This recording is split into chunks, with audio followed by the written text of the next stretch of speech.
5780.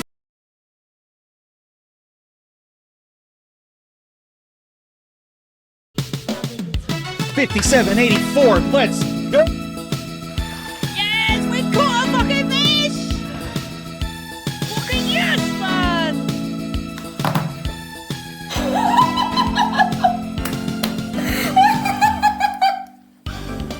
Joe's happy. Oh, we're so away. How do I play fish?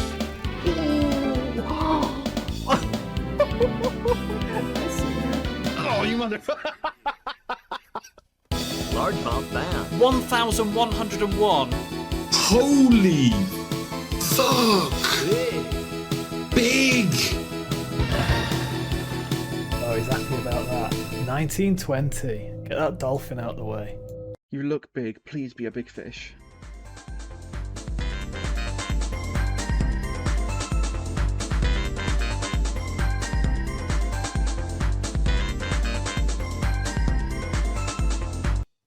It's really small.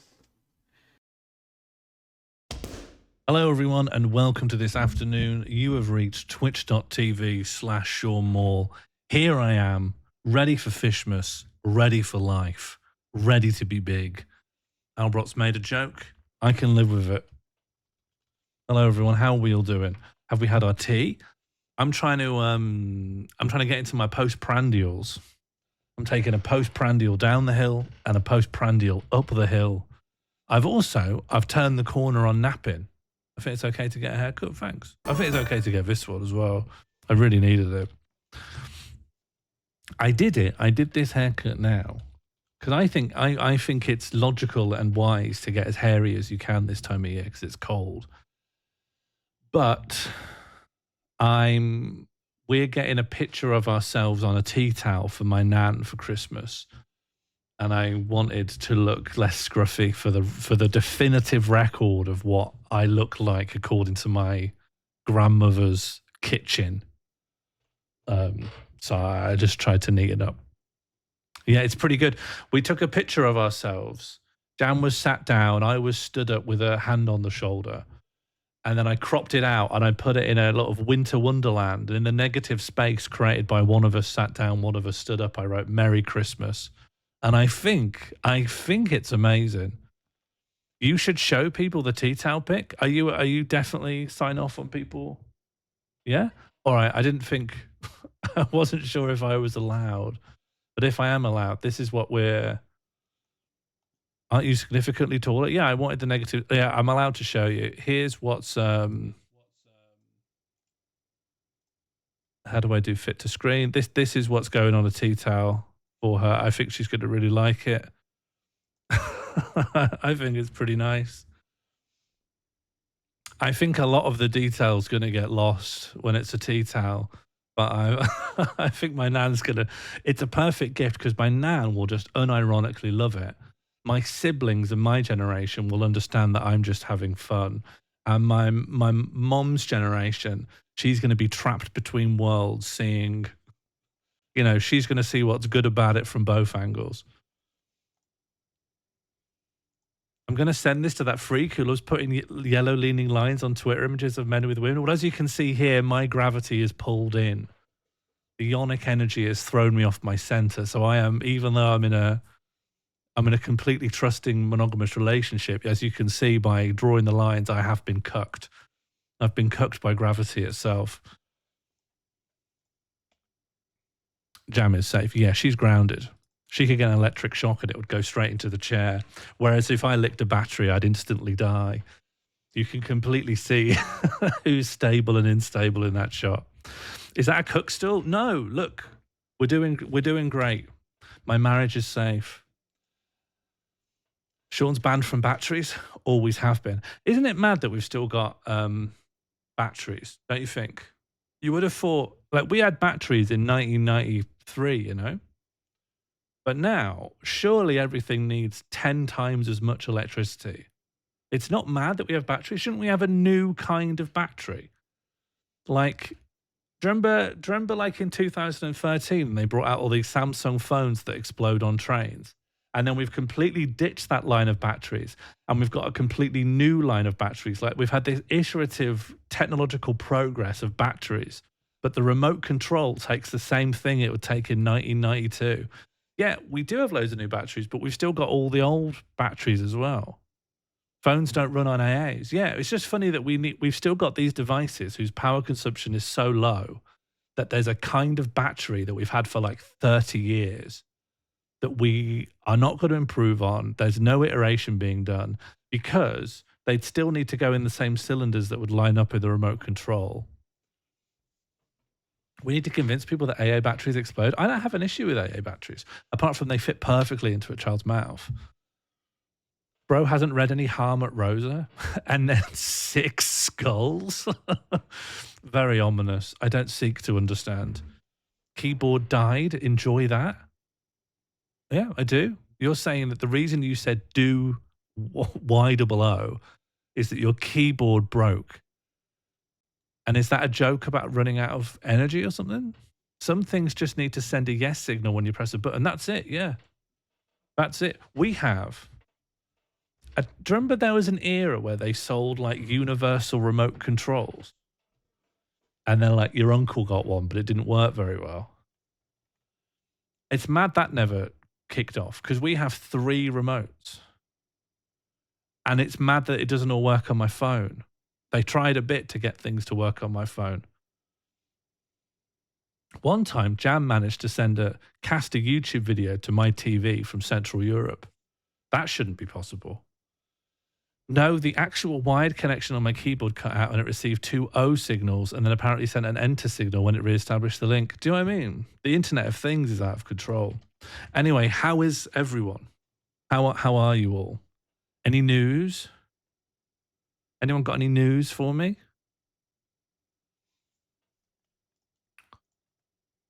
How's everyone's bodies? Made chicken soup, that's good. Are we all in our 30s? Can I just check? What's everyone's decade here? Funky's... Are we all in our 30s? Oracle's not in 30s. Captain Younger, Dali older, Josie 30s, only just, Birds just snuck in. Pregnancy fatigue hitting hard recently. Yeah, you're never going to have no body news. You're going to have body news for ages. No, not 30s. You know what? I don't have. Oh, Crispin, you're younger, aren't you? You're like 23. Catbox 12. No, but I find millennials to be a fascinating species. You'd only say that if you were younger. That's the condescension of a younger person, and that's fine. That's fine, but I'm not taking responsibility for how society and culture is. I was simply handed this. The prime agent is somewhere up the line. The first domino is somewhere up there on the timeline. Albrot's 41. Yeah, fine. Close enough? Yeah, close enough for me. I'd have accepted a 3-year margin of error. I personally consider yourself as a zillennial. You can do what you like. You can do as you please. I was saying to someone that when you hit, I'm gonna hit in that border between like mid to late 30s, and I'm realizing that conversations about mental health are dying out, and we're just talking about our bodies now, and it's so much better. Body health is so much better than mental health, because I think with body health, you can tick it off. But with mental health, you never really know, do you? you never really know if it's sorted for good. Our psyches are fused in places. Who are you talking about? Have you done a Gotenks? Your brain is an organ, to be fair? No. Your brain is an organ, yeah, but that's just for coordinating your limbs, proprioception, thermoception. But your mind is an emergent entity that comes out of it. Your mind is an epiphenomena above and beyond the brain. The mind isn't in the brain, okay? We have an embodied cognition that includes everything. We're like a spider's web. My brain extends beyond my body. My brain's on that bookshelf. My brain's in my smartphone. My brain's in that 1 terabyte backup hard drive. My brain can't be located in physical space. It exists in the relationship between things that I've stored my thoughts on. We'll have no dualism in here, buddy. Dualism is the way. If you can't get on board with dualism, you're going to find a lot of friction on this channel. Any dualists in? Any monists in? I'd love to root out a monist in the wild. I'd love monism to come back. Of course you are, Oracle. I have pitched / challenged Oracle to I would like to do an Oracle of Truth reputation management stream. And I think I've worked out the exact format as well. I've got it completely down. I don't know when we can fit it in. But I think I've got a good format for it. Is this about you? Are you a dualist is someone who believes that the universe contains two types of things. And a monist, by contrast, is someone who believes that the universe contains one type of thing. And I think when I was sort of an arsehole, know-it-all, new atheist, I was a monist. I believed the world contained one type of thing, and it was atoms.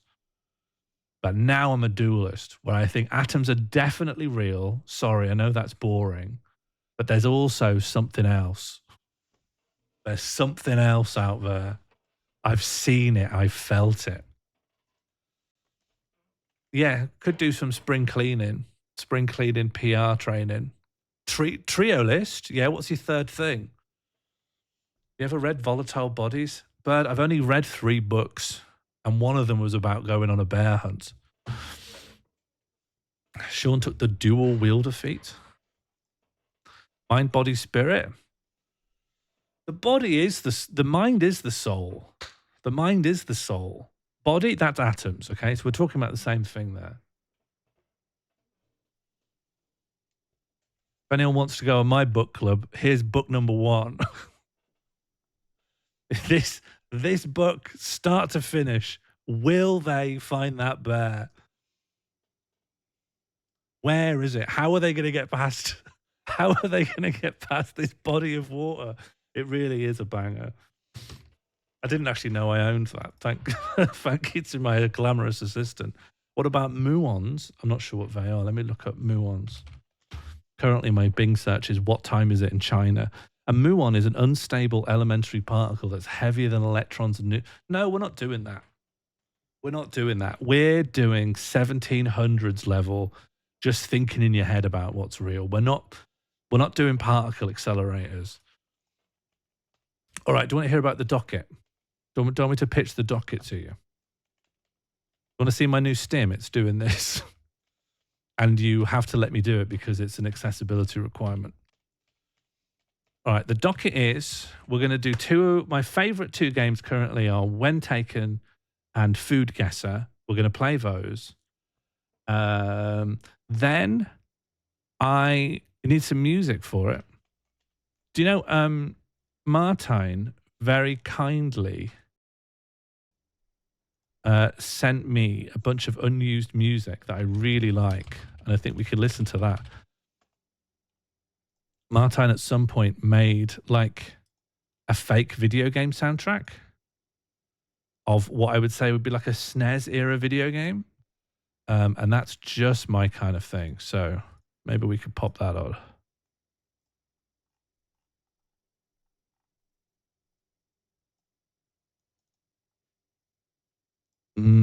That didn't add correctly. Let me just...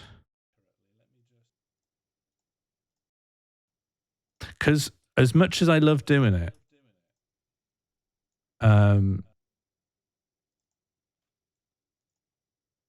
picking random albums didn't always like go well enough for me.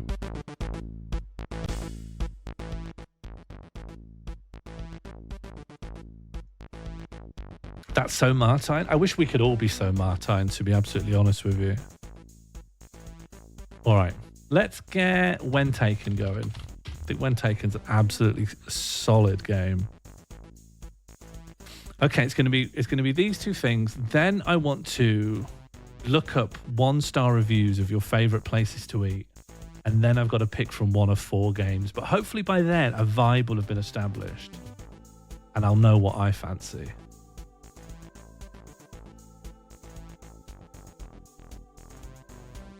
All right, here we are. Why is that so big? Why can't you act normal like I do? And then come over? Yeah, lovely. All right. Okay, this... I don't know. A long time ago, I guess. India? Is this the British Raj?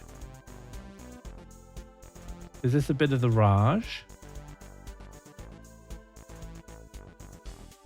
I mean, it could be anywhere, really. It looks like it's a European, like it looks like it's a country under the yoke of European colonization. It might even be Egypt. Yeah. So like there's a lot of places it could be. I don't really know how to pin it down. That has a dome, I guess.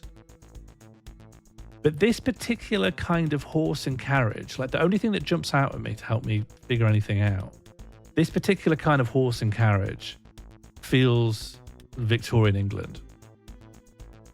So what are the British colonies? There's like Myanmar. I mean, my brain goes to India because it's one of the largest and most important seats of the British Empire.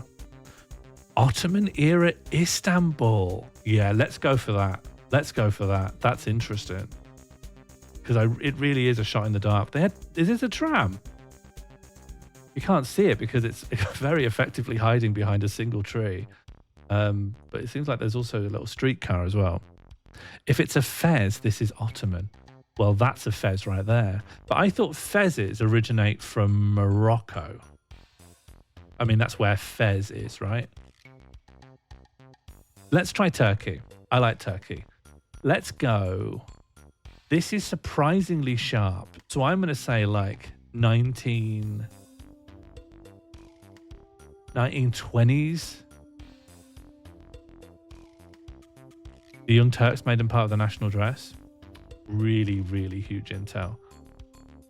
1919 Istanbul. That seems good, right?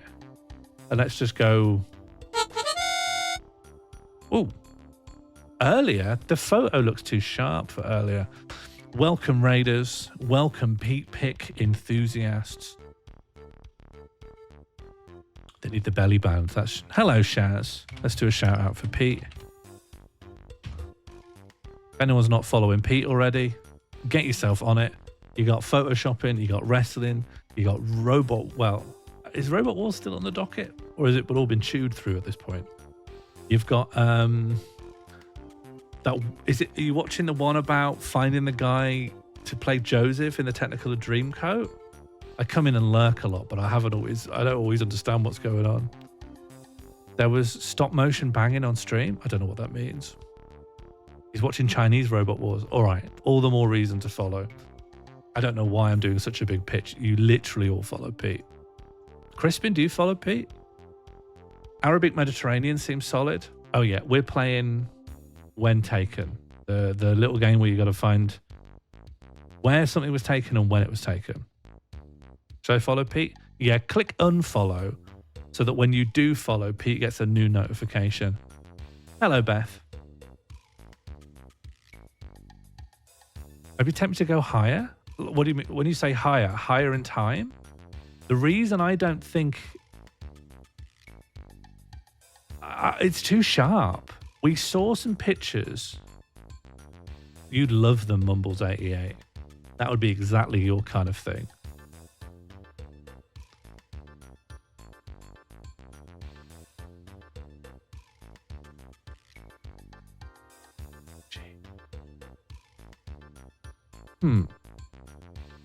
H is the 8th letter of the alphabet. Mumbles, has anyone ever spoken to you about your username and how it could be misinterpreted? I guess you were born in 1988, right? But it's just a number with a checkered history. I think it's too sharp. Look at the side of this building. I never said fash. I never said fash. I was so diplomatic. Many of us are from 1988. Not me, of course. Couldn't be me. I'm doing 1919. 1880! But it was Istanbul. So thank you for Istanbul, and I'm very sorry I didn't listen to anyone.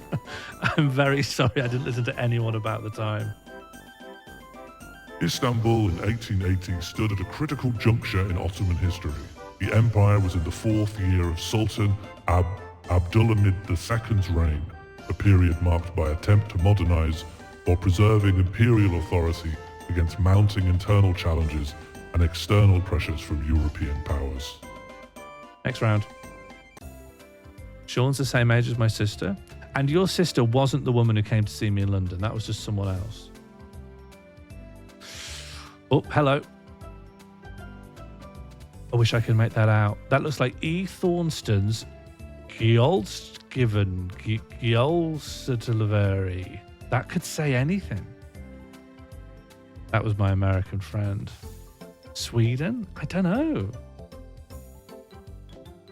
E. Thornston. You could tell me that's Norwegian, Sweden. You could even tell me it's anything.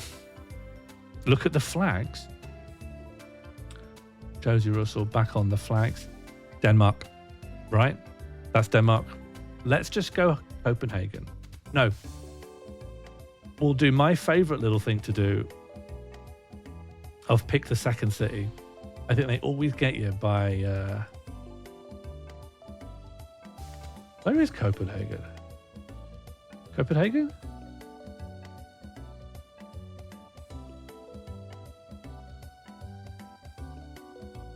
Oh, it's over here. Okay, well, it's going to be the second city. Let's go for like Aarhus. That'll be a big port town. Yeah, let's go for Aarhus. I actually think 1900. 1900 and... I'm going to go straight for 1900. Has it ever been the second city? I don't know my way around Denmark. I just look for another big city, you know?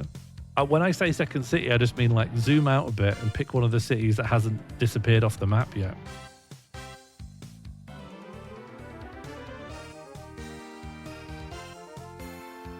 Oh, okay, it is Denmark.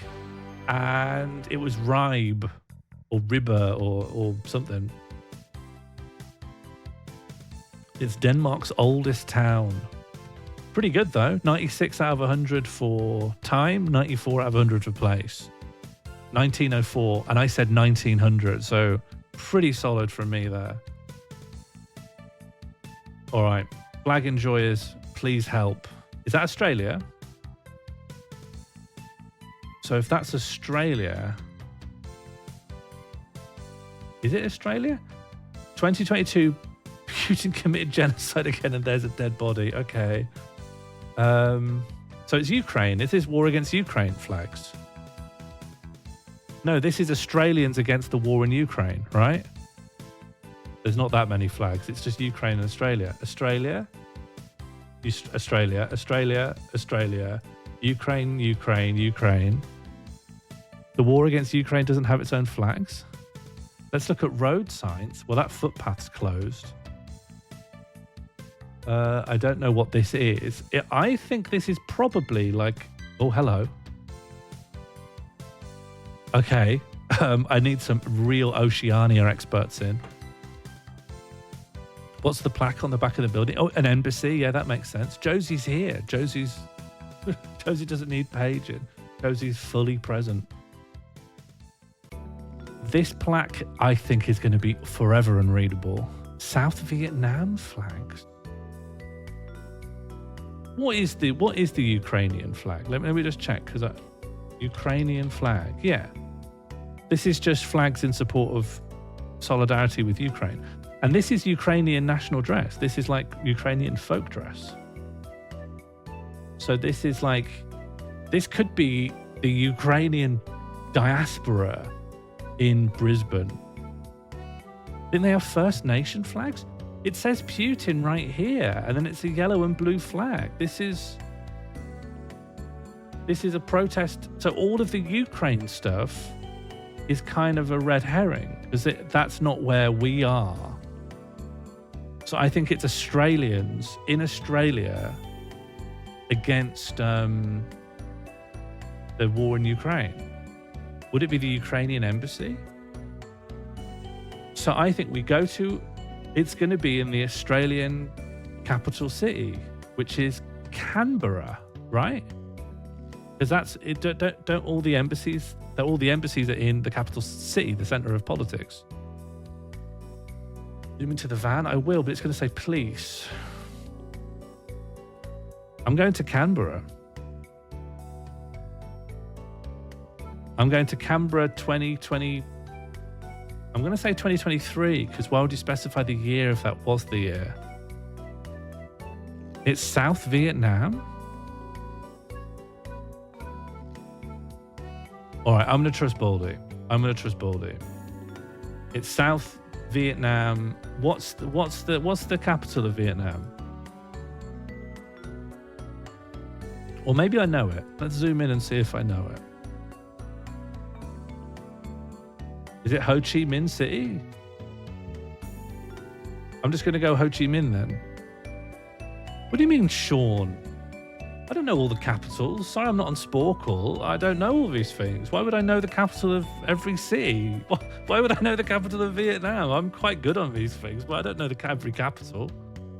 If they're saying Sean, sorry, but where people think the bar is for people's general knowledge is far lower than you expect. Go back to the police van. Fine. Want to know? Baldy said it's South Vietnam. Baldy said that. Go Sydney. Oh no, if I'm going Australia, I'm going Canberra. I said it was Australia. It's Baldy who's saying it's... Baldy's saying that we're in... But that flag is not important. Oh, you were giving me a red herring. I see. Then we're going to Canberra then. We're going to Canberra. Protests like this and embassies. The capital of Australia is Canberra, isn't it? I'd listen to Big Popper. Big Popper's saying it's Disco Elysium. Right, I don't really know my Canberra. Why is Canberra in its own little circle? Moral? Can someone get moral?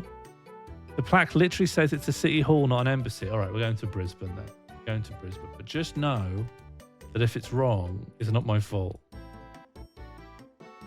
Hello, Lucy. Canberra is very small for a city. Well, it wasn't very many people at the protest, so where's the city hall? Almost enough time for a baby. Yeah, 31 months. That's almost enough time. That's almost a year. Almost enough time for a baby. Or almost as much time for a baby. Well, to me, the centre is where it says Brisbane. I'll put it like on the B. 2023. If it's South Vietnam, I'm going to absolutely lose my mind, just to let you know.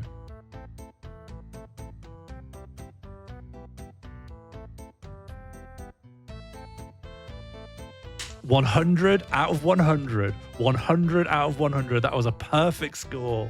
It was in Brisbane in 2023. Oh, that was good. So where did people get Brisbane from? Like, why were we saying Brisbane? Baldy said it was South Vietnam. I feel like I listen to people and I give them the time of day, and then it comes back and gets me, you know. It's like an altruistic boomerang. Catbox hunch never fails. Literally never fails. We're doing really well, by the way. Now it gets hard. 60s, 70s. 70s. 72. 1972. That's locked in. Hungary from the writing. If you're confident, I'm not necessarily getting Hungary from this. I would say Central Europe, but you could equally tell me it's Czechia.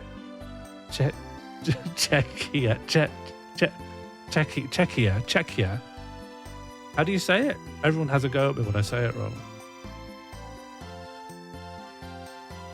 All right, Josie knows. All right, it's not a big city. We go Hungary, second city, 1972.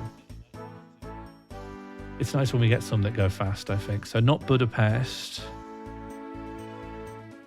We'll go... None of these look big. We'll go Debrecen.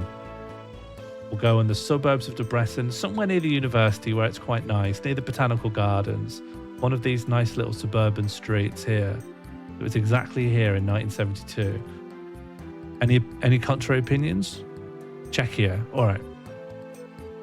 Debrecen, yeah.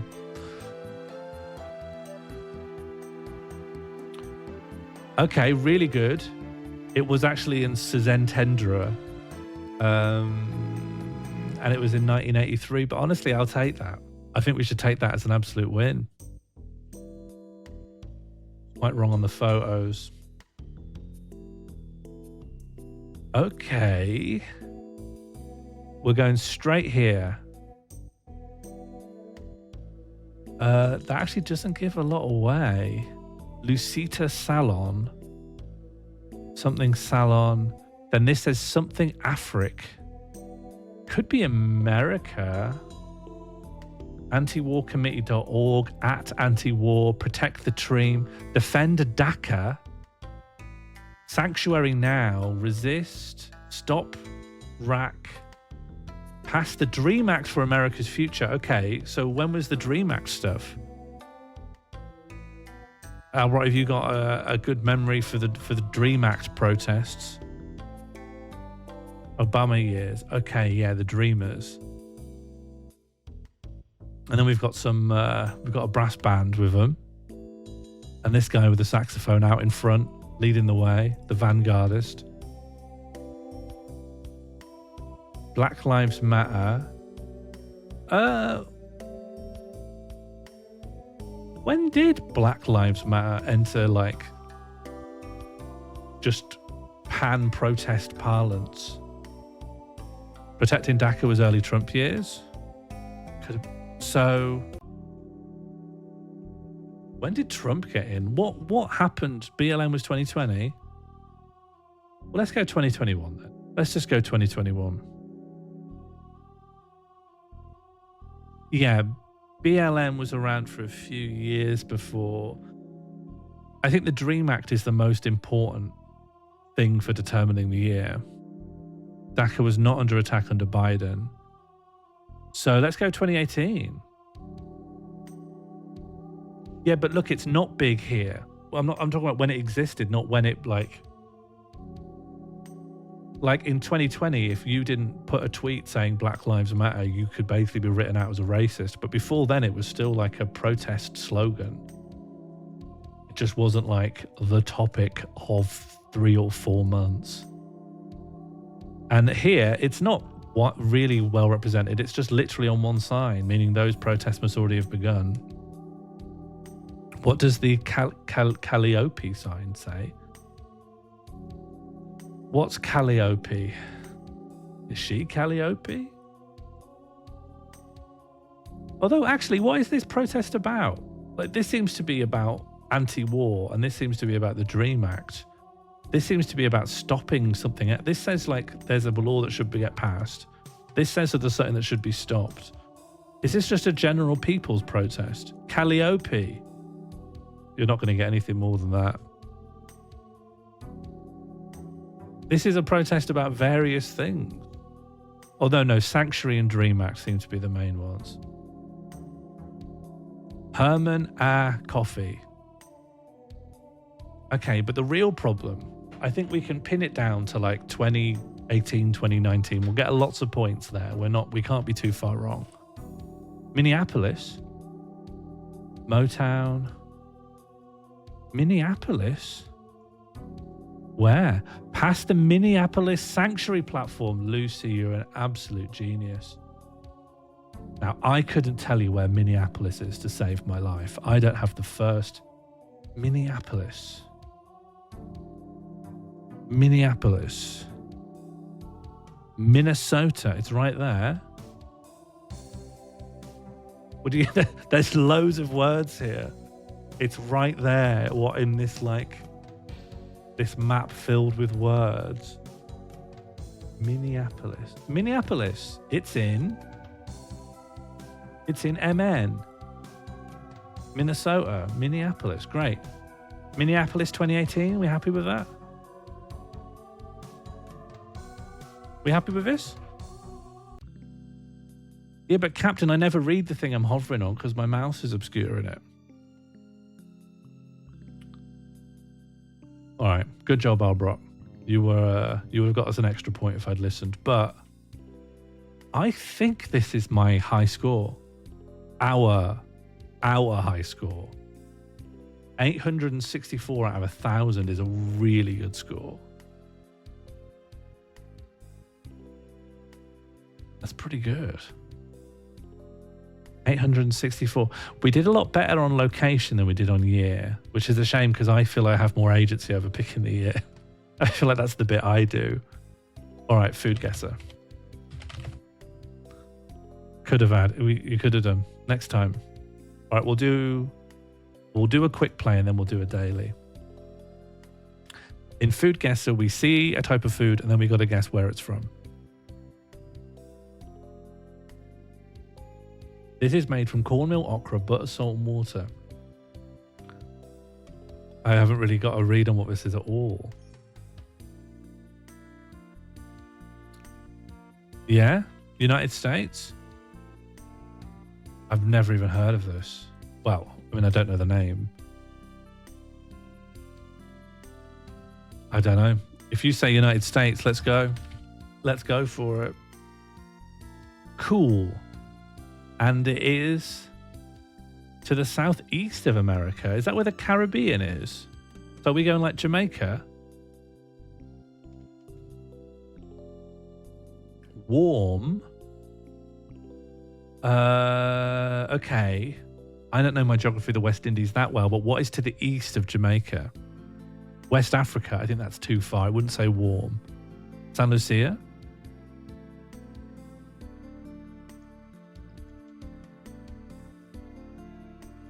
Apparently that's not a place. Is it written? Oh, very hot. What's nearby here then? What is to the southeast of San Lucia? Haiti?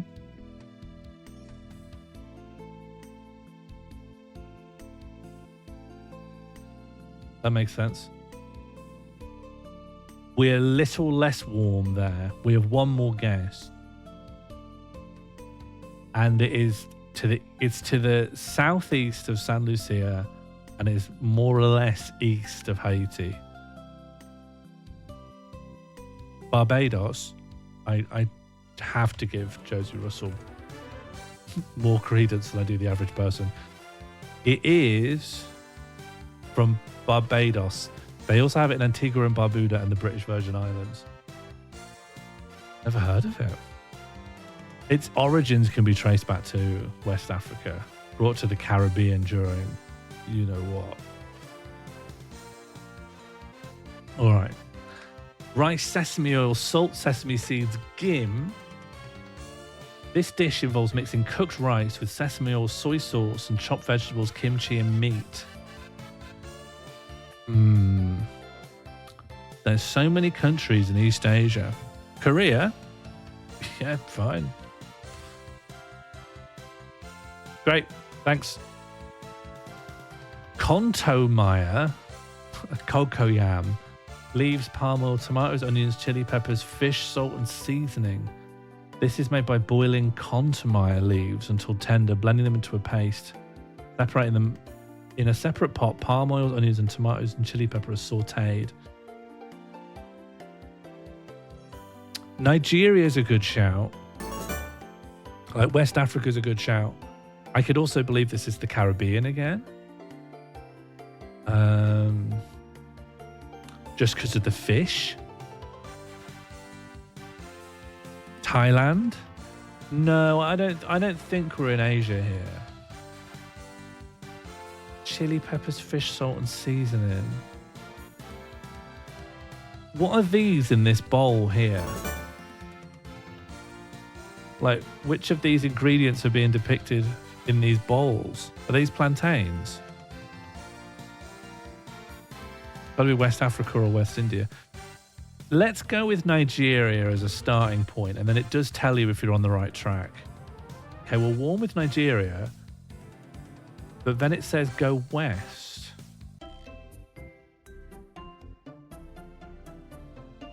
Nigeria's coastal though, right? Senegal.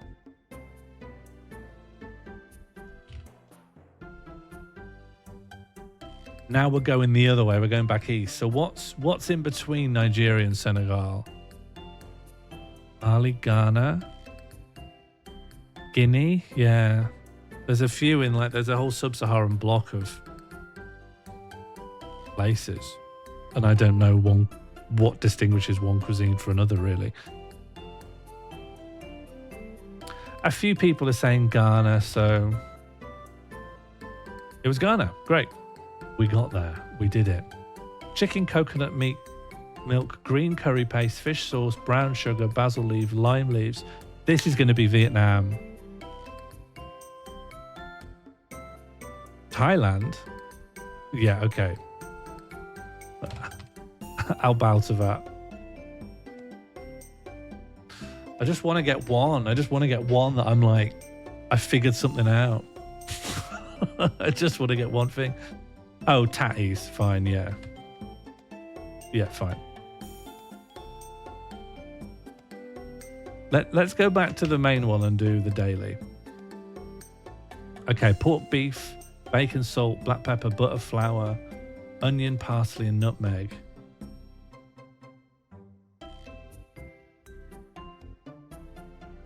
I think this is Baltic.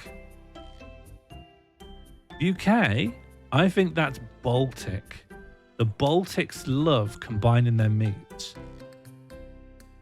I think it's Baltic. I'm going Serbia. I'm warm though.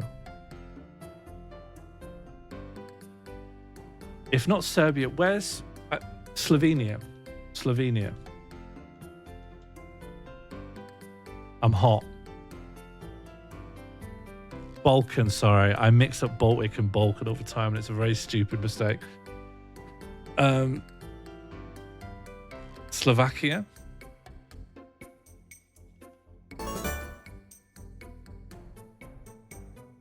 Just down to warm again now. Well, everything's saying up, go up. So let's just go into Hungary. Just warm. I'm not getting anywhere. Someone help me. Czechia. Germany? The Germany meat blend. They are meat maxers, I know that, but do they blend?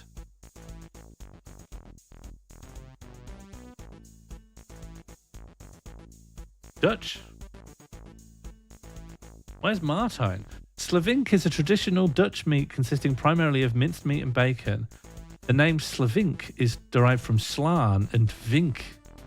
I know slaan. I've never heard vink before. What does finch mean? Oh, finch the bird, though the name does not relate to the bird or any particular tradition of hitting involving in preparation. Yeah, fine. Fine. I thought I was good at this one, but I'm really not.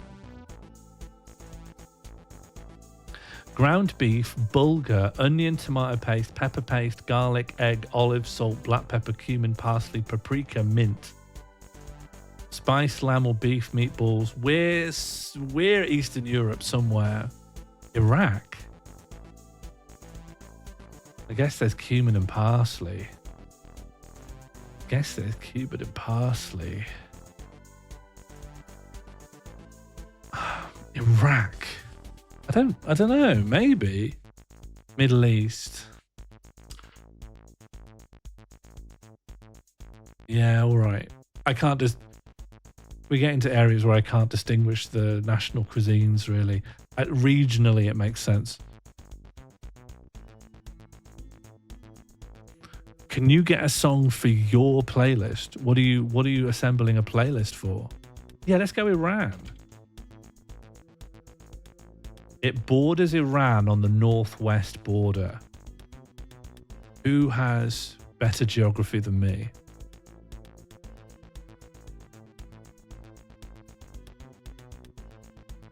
Yeah, I'm on a second Lucy Lefty's recommendation. Great for a playlist.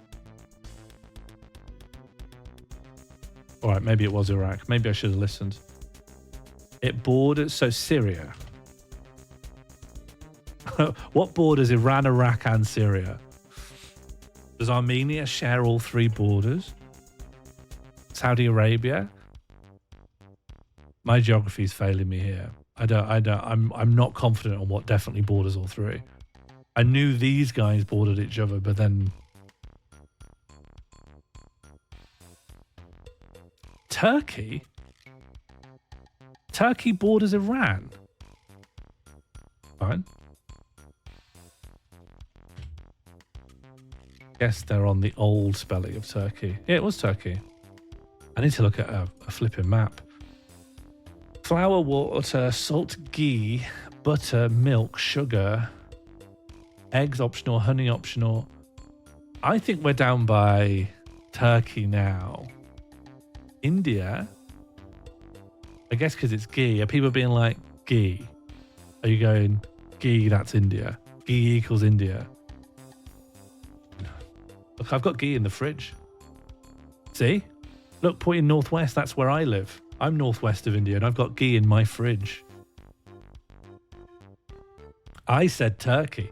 I saw it and I said Turkey because it sounds like a mixture between India and baklava. We're warmer with Turkey. But now we're going south. Southwest. Maybe this is like Egyptian.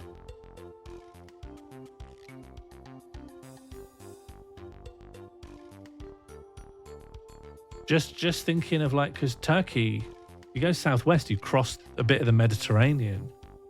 Unless it's like, hang on, Fethiye Meshaltet. I mean, that seems like it belongs maybe in the Arabic world. Yeah, southwest. I think we try Egypt. Yeah, Egypt. It just sounded Egypt to me. Finally, I did something. My score was below the average. That never happens on this game. All right. No Genius Mall. There's no Genius Mall today. Just me absolutely squeezing past. Yeah, I don't know. I'm only an apprentice foodie. Last time I played this and the time before I got Gastronomic Genius. Yes, I do the real Trunter. We're not doing the game door. Game door's completely off. I do. Should have. This is my recommendation here. YATFYFL by Strange New Places. I hope you enjoy it. Or Garrett Darkblade's My Heartbeat Lover. That's no problem. You're a busy person. You're assembling an entire playlist for an unknown reason.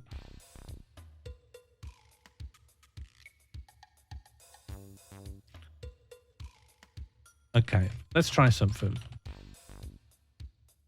I'd like to ask everyone their favourite place to eat. Then I'll go over on Google Maps and we'll read the worst review. That's the plan. Where's your absolute 5 out of 5? Dira in Belfast. Lebanese restaurant. one of the best places in Sheffield is Mount Lebanon on West Street in Sheffield is the most. They've just put their prices up, I think, but they're so solid. All right, 4.3 is very respectable on Google Maps. Dim Sum, is Dim Sum still around on London Road? Hang on, I'm doing dearer now. I'm not making a list, so I'll just come back. I'll just come back to chat when we're done. I was thinking that finding the worst reviews of the best places are going to be the best place to find some insane writing. Being new to the city. Oh, thank you for the follow, The Real Trunter. If you like, once you've assembled, just want to listen to my new music, my algorithm for It Is Done For. Have you messed your algorithm up? We've been listening to stuff to get to sleep. And now you want to listen to stuff. What have I been listening to? I'm a big fan. Do you want to hear here's my favourite song at the moment, The Real Trunter. I hope you like. My favourite song at the moment is Through the Arches by Gösta Berlingsaga. I've listened to this so many times in the last month.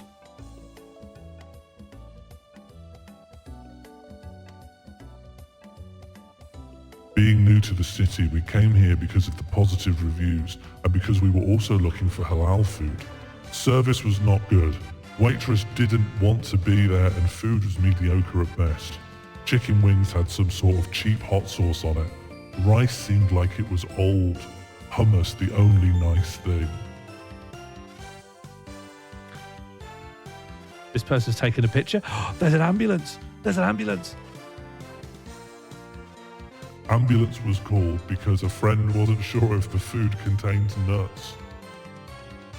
And then they've had to, the response from the owner 7 months ago. First of all, no ambulance was called to our shop. Therefore, I would ask you to remove this image immediately as this is false. The picture you provide is not close to our shop. What did I tell you? The 1-star reviews of the best places are where you get real drama. What sort of restaurant Google review, owner reply etiquette do you prefer? I love it when the owners get snappy. No one ever informs restaurateurs on how to deal with these, because unless it's like very minor, you get nothing from arguing with the 1-stars. Argue with a 3-star maybe. Have a nice day, Trunter. Enjoy the tunes. Secondly, our staff are trained in food allergies and issued with certificates which are clearly displayed. Thirdly, the only dish we serve with nuts is baklava, as you were told, which none of you young lads ordered. Huge. The lady who was serving everyone had a terrible attitude, had a scowl on her face, and refused to recommend a dish. She didn't ask us if we wanted drinks, and didn't ask if we needed anything else or if the food was okay. I would give 0 stars if I could.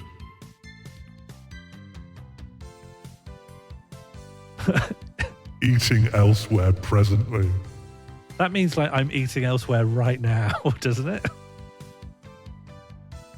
I know the man who will have written this, the response. I mean, it's an absolutely fine response. I think like if that's just not the same street, that's like very provable.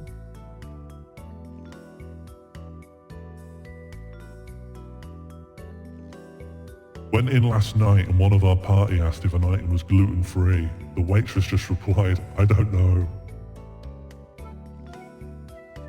Absolute disaster and waste of money and time. Visited some time ago with my overseas guest. The rice was not fresh and seemed heated in microwave.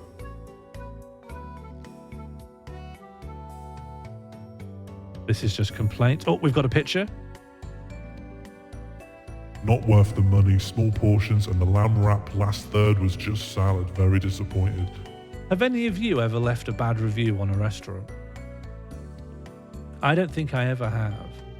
And I was once given a falafel wrap with a rivet in it, with a big screw in it, like this long. And I even then didn't. Like I was given a falafel wrap with a screw in it that big, and I just shrugged it off. I don't know, because I still wanted to order from them again, and I just didn't think. I thought then they'd start putting the screws in purpose. I got takeaway rice with tinfoil in. That's bad, but it's not as bad as my thing.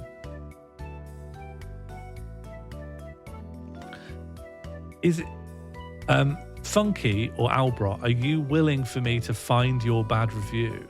Did you keep the rivet? No. I don't know what I did with it. Probably binned it or recycled it. Maybe I melted it down and turned it into jewelry.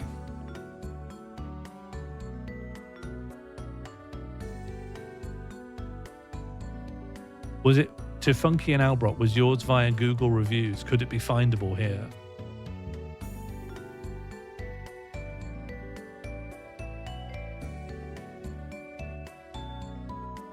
I've been mentioned in a 1-star review. Let's go. Let's fucking go. Here we go. This is streaming.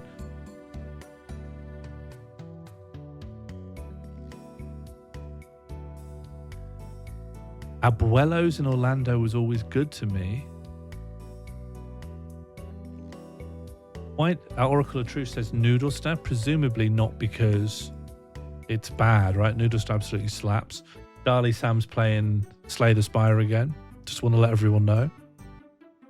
That's not enough time to get the mod, so he's just playing the base game again. If he's listening, we'll hear from him again. Oh no, he's got the mods. Tell me how you find it. I think it's really, really good. The service is not surly at Noodle Stir. Mad spicy Oracle. I thought if there's one thing you are pinning your hat to is that you've got good food opinions. That is an absolutely off the boil take. Noodle Stir is absolutely one of the best eateries in Sheffield. They might not be doing emotional labor for you, Oracle, but they serve you the food and they're not in any way rude. It's not too spicy. You can put extra, if you put extra chili oil on yourself. Yeah, fair enough. I'm not going to dox your wife, Albrot. I know how much you care for her.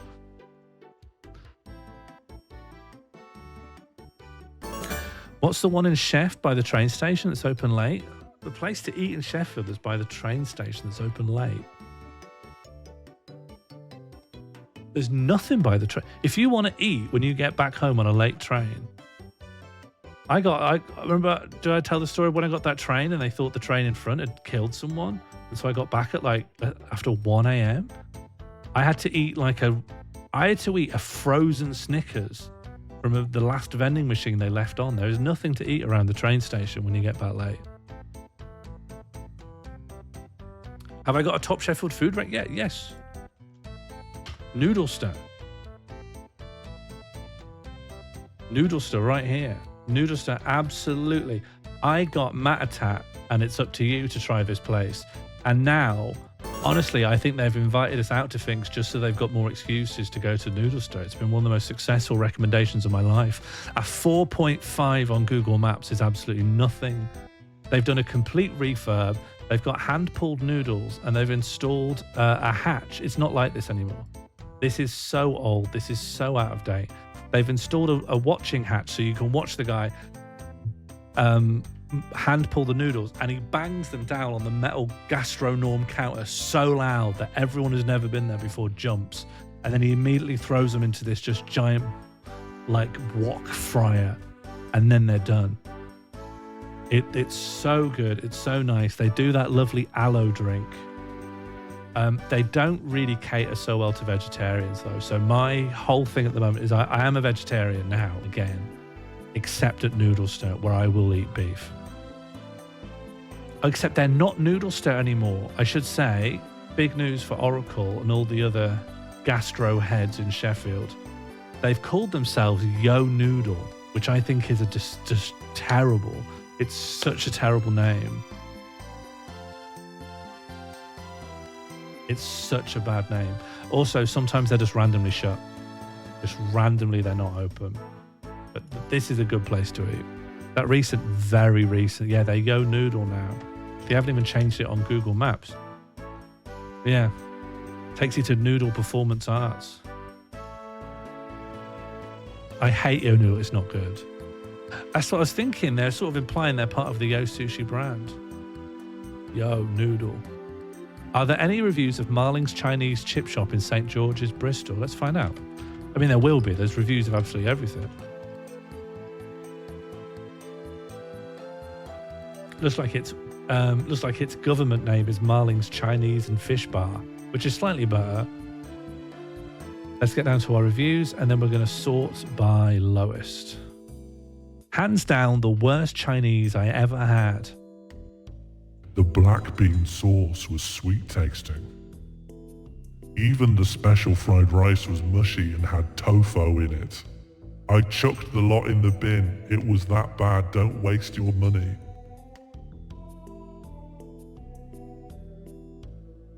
Rang tonight, asked me to wait, was arguing with someone in the shop for about 5 minutes, then put the phone down. Their loss. Food is excellent, but the service is appalling. I value my evenings, and I don't like to give money to businesses who treat me like crap, so I won't be ordering again.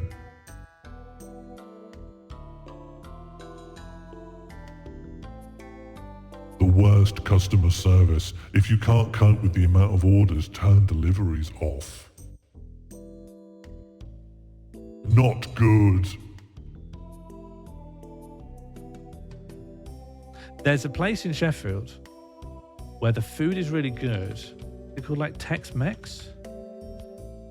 Sheffield Taco Mex or something like that? Taco Mex? Taco Mex on London Road. Here, the food is good. They cannot deliver food correctly to save their life. The actual food is wonderful. They do tostadas and stuff that I would rave about. But if you try to get the food to your house, it's always wrong. And because I don't live anywhere near there anymore, but they are probably a short drive away, they're just off the table for me because they cannot put the correct things in the order.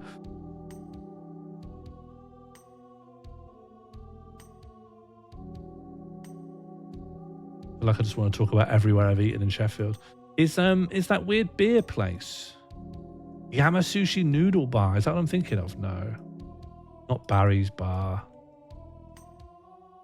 What am I thinking of?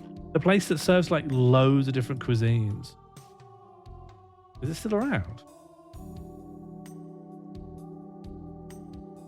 I miss London Road. I don't live anywhere near it anymore. Taco Mex. It was over here. Maybe this image is out of date. And then there was a Vietnamese place that's not very good around here. Well, maybe everything's different now. Things are always changing. The Vietnamese place is mid. Sorry, it's mid. Is Sheffield mad for baked tatties? We used to have, on our main street, we used to have Jimmy's Jackets. And for a while, I genuinely wanted to... oh, is it just completely gone? There was like a big baked potato place on West Street. It was... I think it was up around here. Yeah, but now it's Jimmy's Kitchen. Oh, so they kept Jimmy's, but now it's a Turkish bar and grill. But it was a baked potato place for a while. London Road stream, yeah, now it's a West Street stream. Jimmy's is still... Not Jimmy's Jackets, though. What's the worst thing you've ever had in Sheffield? The worst food I've ever eaten in Sheffield. I mean, down here, I have to say, it's never going anywhere because it's like... This is probably some of the worst food in Sheffield, is Aslan's. I think that's fair to say. Aslan's exists because down there's like your main Saturday night drinking area. And then down there's a whole bunch of clubs and nightlife. And then up there is where loads of people live. So all the thoroughfare just catches around here and they sell chips until like 2 in the morning. But it's probably like the worst food you can get. Aslan's is pretty bad.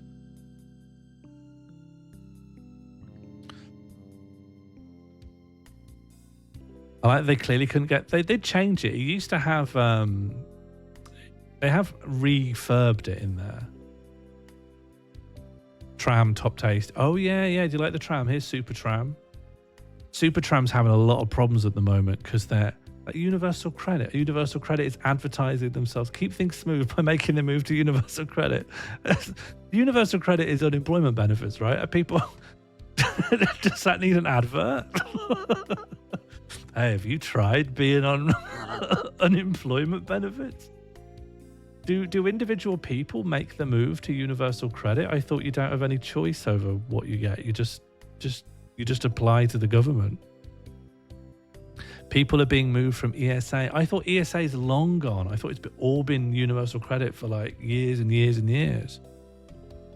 Well, no, if what Shaz is saying is true, it seems like there's 2 competing systems and the individual claimants have a choice between which system they're on.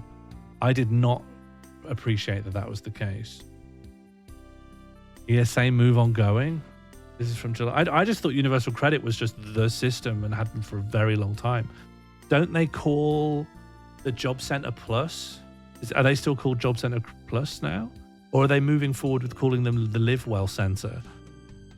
You're on the new style ESA. Oh, so there's a new... So there's ESA, there's Universal Credit, and then there's new ESA. Mine is Jobs and Benefits Office. Wow. I think the moment, if they do, who wanted to call it the Live Well Centre? Job Centre Plus Live Well Centre. Someone wanted to call it the Live Well Centre. And then I'll just put MP. The Live Well Centre. Welcome to the Live Well Centre, your health and wellbeing hub in the heart of Middlesbrough. We make it easy to get support by bringing a range of services under one roof. Hire the Live Well Centre. How much? If I wanted the gym. If I wanted to rent the entire gym, it would cost me for a whole day £275. I could sublet that and make a profit, I think. I could sublet that. Although that's for an entire day. Can I sublet that and make a profit? Doesn't matter. It's probably illegal. It's probably illegal. Is it landlording to sublet? Everyone's got to make a little bit on the side. Here's a question for you. Here's a question for all the lefties in chat. Does ACAB apply for when your mum puts her head out of the window about 7 p.m. and shouts that dinner's ready? Shaz is right wing. They're going to eat you alive here, Shaz. One for yes, one for no. I knew this would divide us. Oh, mostly no. Okay. No divisions here. My mum never put her head out of a window in her life. What, not even to check if it was raining, Lucy? I think you're making claims here that reality can't check cash. Never heard of this before. God, how young are you, Captain Preston Frost? Were you allowed to play outside when you were little, or were people worried that a white van would knock you over? In my house, my mum had institutional power, all right? Have you ever heard of a rolling pin? You can just look through to see if it's raining. This must be some sort of Orlando wizardry. I don't recall my mum ever saying dinner's ready. Your mum never told you dinner's ready? Were you all wired up with kind of battle royale beeping collars? My mum had to tell me using words. Mum never cooked. When I played outside, she just left the house to get me back in. She didn't just shout out the window. Yeah, that makes sense. Some people's policemen live inside their head. All right, what's the next flavour on offer? I got a few things we could put on. What era were you brought in? I grew up... spiritually, I think I grew up in 1975. I really feel like I've got a bit of Some Mothers to Have 'Em in me, you know? 57 trees hitting houses. Why have I been sent this?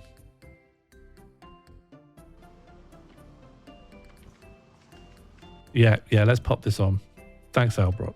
You know just what to say. And then let's get it so you'll probably be able to hear it.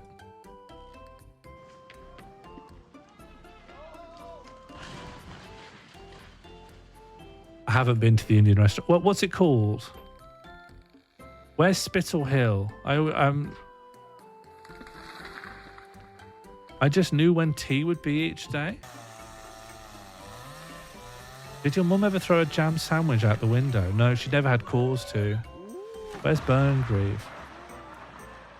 Have you never watched this before, Albrock? We're just watching like a completely... It's pretty good. Oh, I know where the Wicker Arches is. I used to go there to get my trophies. Do they still have the largest trophy warehouse in the UK at the Wicker?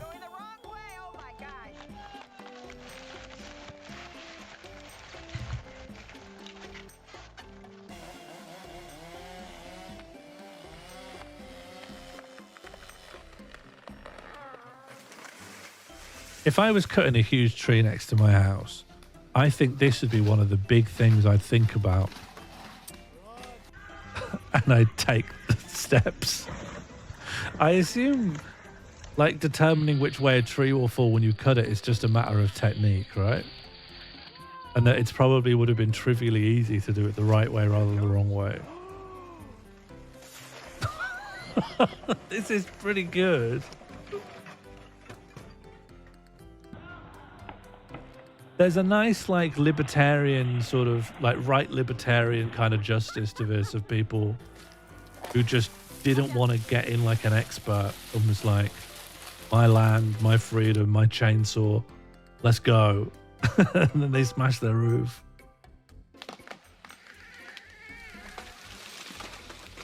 Why are they laughing?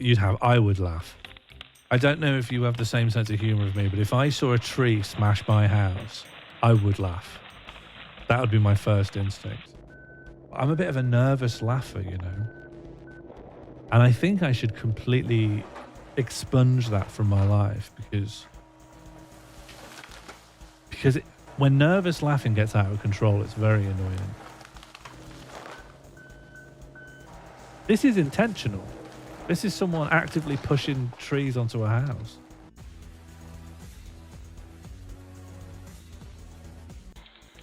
Mostly though, Lambda is I laugh because I want to laugh. Actually, the quickest way to build a tree house? Yeah, if the house won't come to the tree. I love when it takes the soil with it.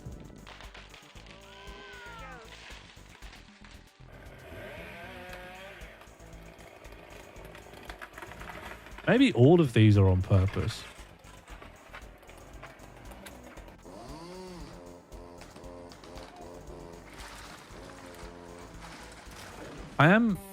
I do think I tested fate with the bomb stream. I do think probably I could have got in trouble for making that claim. Oh, Jesus. I think something's going on here, you know. Did you ever have it when you were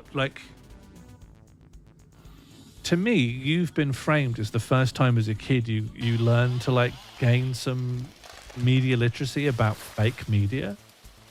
Like the amount, like when you're like 10 years old and you realize some of the things that You've Been Framed are like not real, or someone's falling over on purpose to try and get £100, and yet they still get given the £100. I had a video of me as a kid sent to You've Been Framed.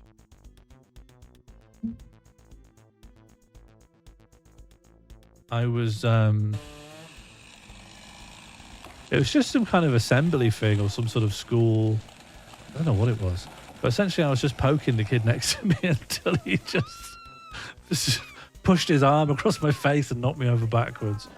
And I don't think it belongs on You've Been Framed because it was an act of intentional violence rather than like someone falling down on an ice rink.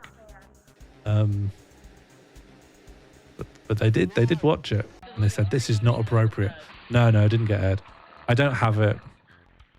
I'd have no qualms with showing it, but I don't have access to it.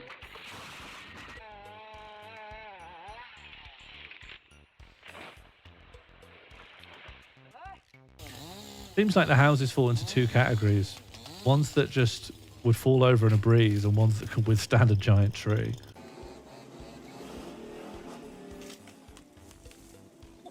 Yeah, we all used to watch You've Been Framed. Did anyone here never watch You've Been Framed?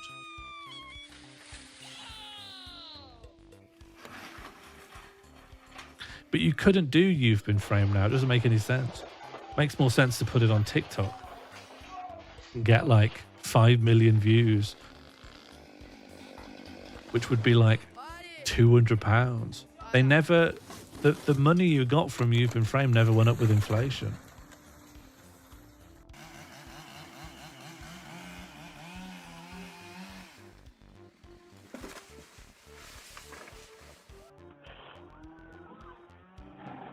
Oh, for Albrot's sake, You've Been Framed is like funniest home videos. It's unlike the title Funniest Home Videos, which to me seems like too literal. I now appreciate with the fullness of time, it's just a better, clearer title.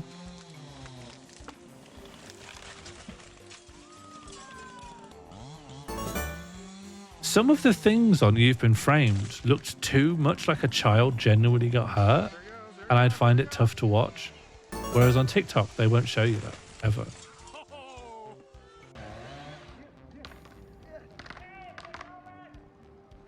Well, I remember having a moment of awakening where someone was, bloody hell, they saved the best till last. I'm watching that one again.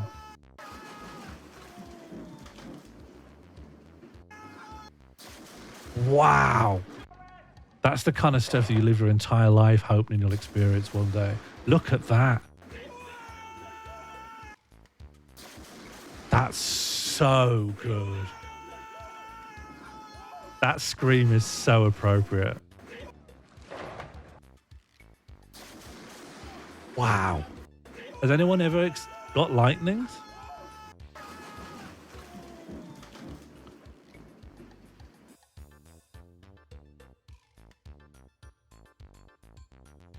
We're all too autistic to enjoy the people getting hurt. When people say that kind of thing about like, I'm too autistic to want to see violence, it makes me think like, well, what are neurotypical people then?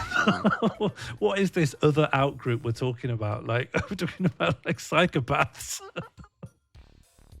I'm too autistic to want to inflict pain. Oh, okay. That does imply the existence of a sort of hegemonic large group of people who are evil. Oh boy, I'm not going to think about that any further. Sadotypical, yeah. At some point, we're going to need to start making accessibility accommodations at work for people who are evil. Once that's become like a protected characteristic and like a known neurotype. Once being evil's in the DSM-6. Sorry, I am actually evil, so I need to turn up late and kick my co-workers in the shins. I had an argument with Jon Ronson about that. You versus Jon Ronson in some sort of debate. Oracle of Truth and Jon Ronson at the Cambridge University Students' Union. Tagline, whoever wins, we lose. All right, what's the flavour now?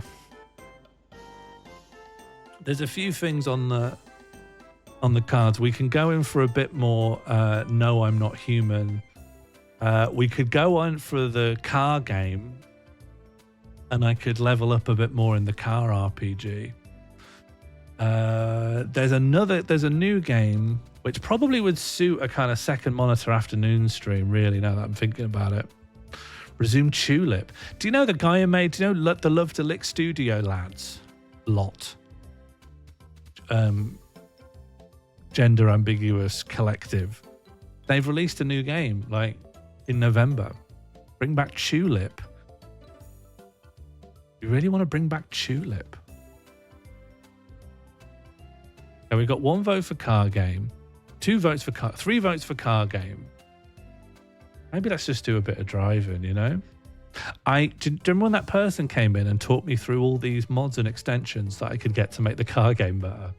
Well, I got them. I got them and I have it in widescreen now. The house game made me sad. What? No, I'm not a human? Why? You love being sad. It should have made you happy to be sad. Love to lick. Is that not what they're called? Is that not their name? Yeah, Love to Lick. They released a game called Stray Children, but it's like a bullet hell JRPG. I think they're trying to build on Moon RPG they made for the PS1. Love to Lick. It's hang on. Come back.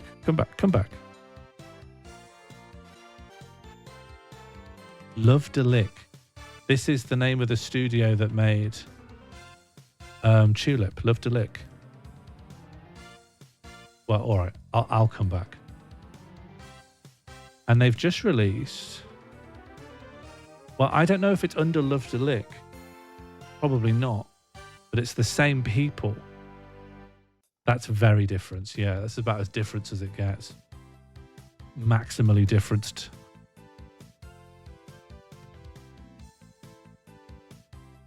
Stop saying that. Why? Some of us are happy with all the things the world contains. Some of us can cope. I googled Love to Lick. That's your fault. That's your fault. I spoke with perfect elocution. I can't get Pygmalioned because I'm so easy to understand. I can fit in with any situation.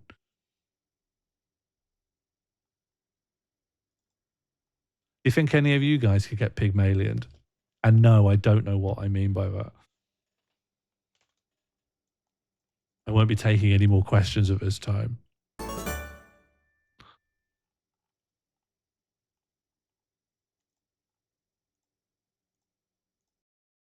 Hell yeah.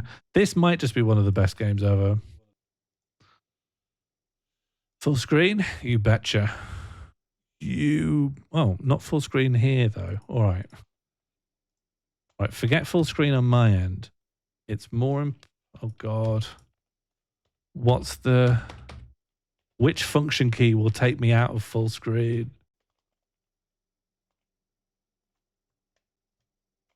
Oh my God. I've pressed every function key. Close game. View. Don't be in full screen this time. Pygmalion. Sure, we can say fix like that. Why not? What if I do this, and then this? Yeah, great. Yeah, that'll do. Yeah, that's fine. Bloody hell, there's a lot of pot to Pygmalion. Yeah, you don't need to read it all. You just need to know that she can't talk correctly. She sounds common and has to be taught how to talk about Spain. People can tell she's not from around here when she talks about Spain.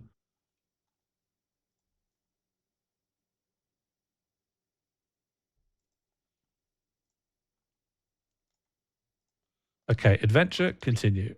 Slot 1. Yeah. 150 chob, that sounds like me. Okay, let's get started. What do you want to do? Drive around town?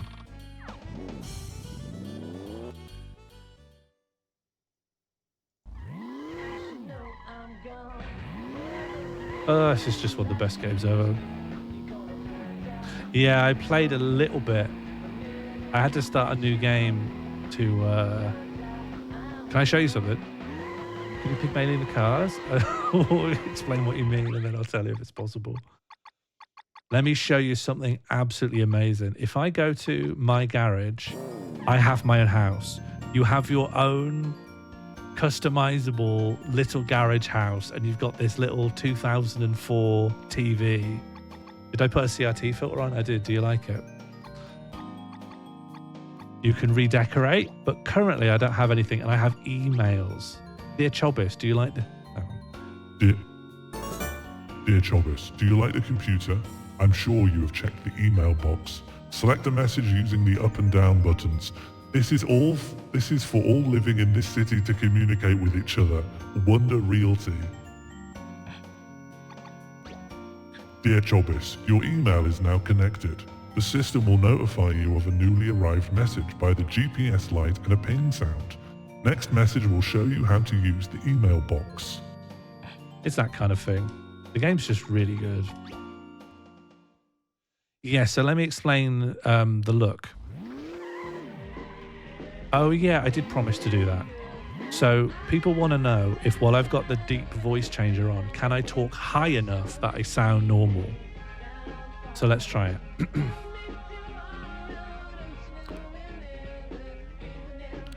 Hello? Hello, if I try and talk. I can't because all is am I getting close? Hello, it's me, normal Sean. I'm talking in my normal voice. Is that anything? I sound like a guy. Which one? Which guy? Try using head voice. Buddy, my voice can't get further into my head than that. That's as far into my head as it goes. Can you hear the No, you can't. No. I need to protect my reputation. Okay, let me explain the current loadout we've got here. So, a coffee company asked if I could display a coffee advert. Can't quite see it, but that Mohawk I've got says coffee. And I get paid for how many miles I drive with it on, because people will see the coffee advert and they'll buy coffee. But I couldn't change the colouring of it, and the colouring is pink and blue, pink and green. So I changed the car to suit the Mohawk so that there's cohesion. What's the etymology of Mohawk versus Mohican? Does anyone know? Should we just ask someone? Hopper, what's the answer to this question? Hey, welcome, good to see you. Now that you're advertising the city, it will surely develop into a wonderful place. Am I advertising the city? I think I'm advertising a coffee place. Maybe I should change my parts. Yeah, I am Lambda, yeah. That's the beauty of it. Oh, it's my garage. Oh, hang on. Oh, okay. So I think if I switch from advertising the coffee to advertising this place, more people will move here. Because at the moment, it's like an artificial city, but almost no one lives here. So I want to advertise it so that people move in. Thanks, Popper. If you could really put back into this one. So that's just a normal house, I think. But I'm going to go find a new city that actually lets me change my car parts and see if I can put up an advert for this place. I think Potemkin was onto something with his village, though. If it had worked. Did it work? Did Potemkin's village work?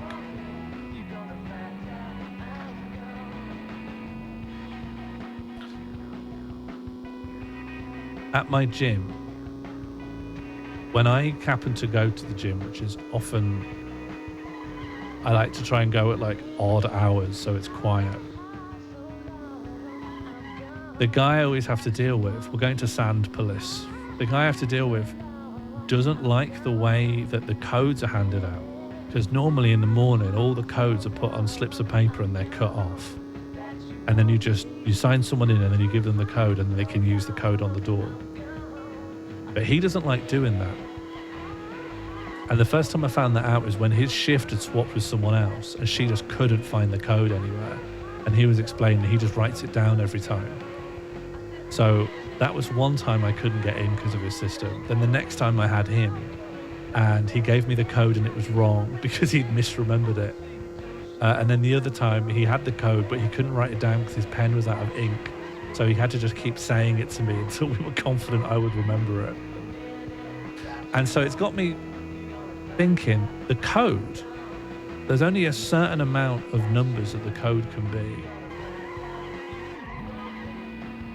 And it's always all even numbers, but no number is ever a duplicate, or it's all odd numbers, excluding 5, where no number is ever a duplicate. And unfortunately, I think that's 48 combinations, so I can't just go through and crunch it. But I'm trying to work out if it really is every possible combination in that space, or whether it's actually like a pattern of 8 that they go through. And if it is, then I never need to go to the reception. Well, that's the thing. Someone is printing at the beginning of the day. Someone prints them, leaves them next to a plastic tray with the scissors. He doesn't like cutting. I don't think this is a real gym. It's not really a real gym, no, Funky. They've put up a big sign to stop me and others leaving our jackets on the shelf at the back. To begin with, it said, don't block the fire exit. And I thought, I'm not blocking the fire exit. So I kept doing it. And then they took that down and went, don't put your things here, full stop. And now I need to use a locker. Does he like bulking? He does actually, yeah. Yeah, he likes using the resistance straps. I can see him from the treadmill. He comes in, he's a big strap guy.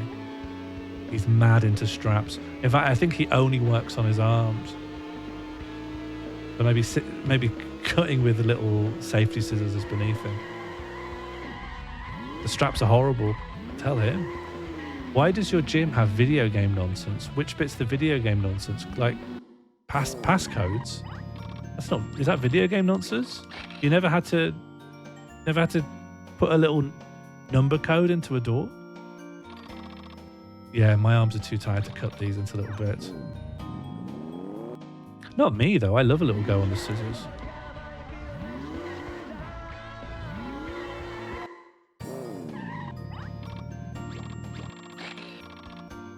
Oh, I didn't get to see it. Oh, well.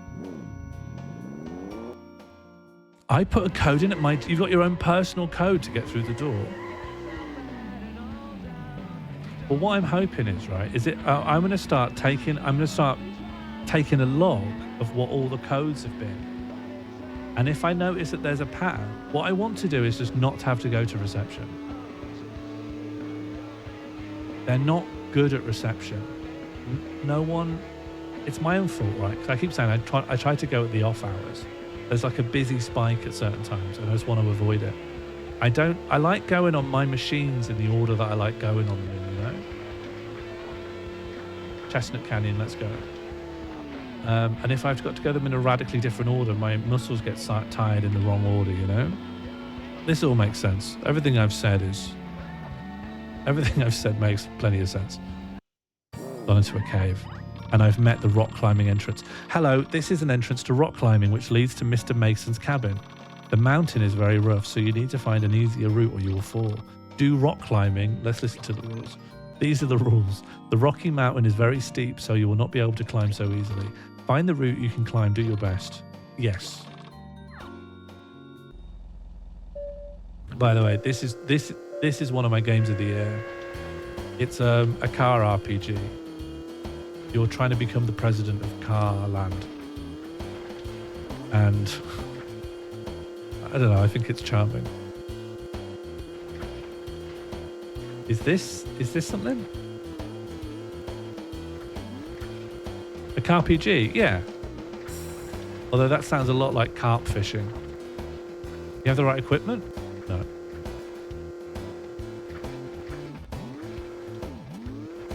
Most gyms charge extra for the pool.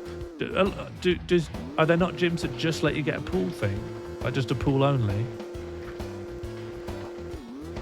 I had a gym and pool membership, but there is no off season for pool. The pool's always absolutely rammed.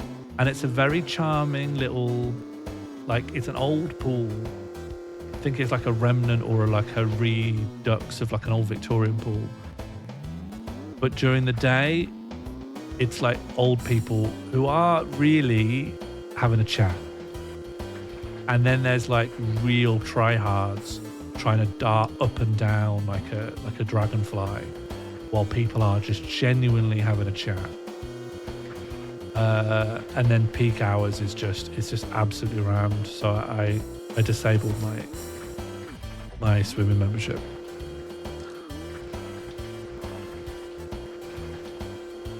Been wanting to start gymming for ages. That's fair, Josie. The real thing that got me going was that my street's so steep. It was just killing me, and I'm like, my legs need to be like 4 times stronger. And now I can walk up and down the hill without really getting out of breath. Which was just, you can't have a home where walking to your home makes you out of breath. And also because that's the street you live on, it means like the walk is absolutely fine until you get home and then you die. But absolutely fine until you get to the tiny last leg and then you're dead. Inspection is climbed very haphazardly. Well, this is the right bit, and I thought I need speed to get over that secondary lip. And then I just don't see another way up. I'll come back when my car's better. One of my biggest things, I'm still got on the early tutorial car. You probably don't need me to tell you this, but the gym's not as scary as you think it is. No one in the gym wants to hurt you. But like, oh, hello. Hello. You just went past the next way up. It's very plausible. Can you race? You'll be faster if you're better equipped. That's too bad. Thanks. Excuse me.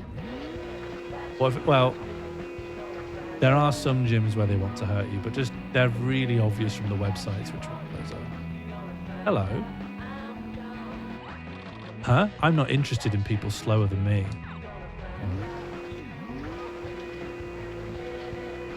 You can get a little someone.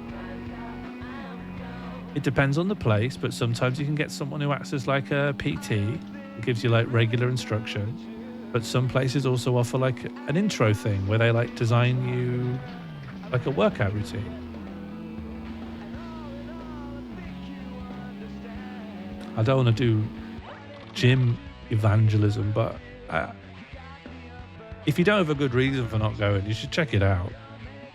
I've always longed for a city with a park since I was little. We don't have a park in Chestnut Canyon, so now that I've grown up, I'm thinking of making one.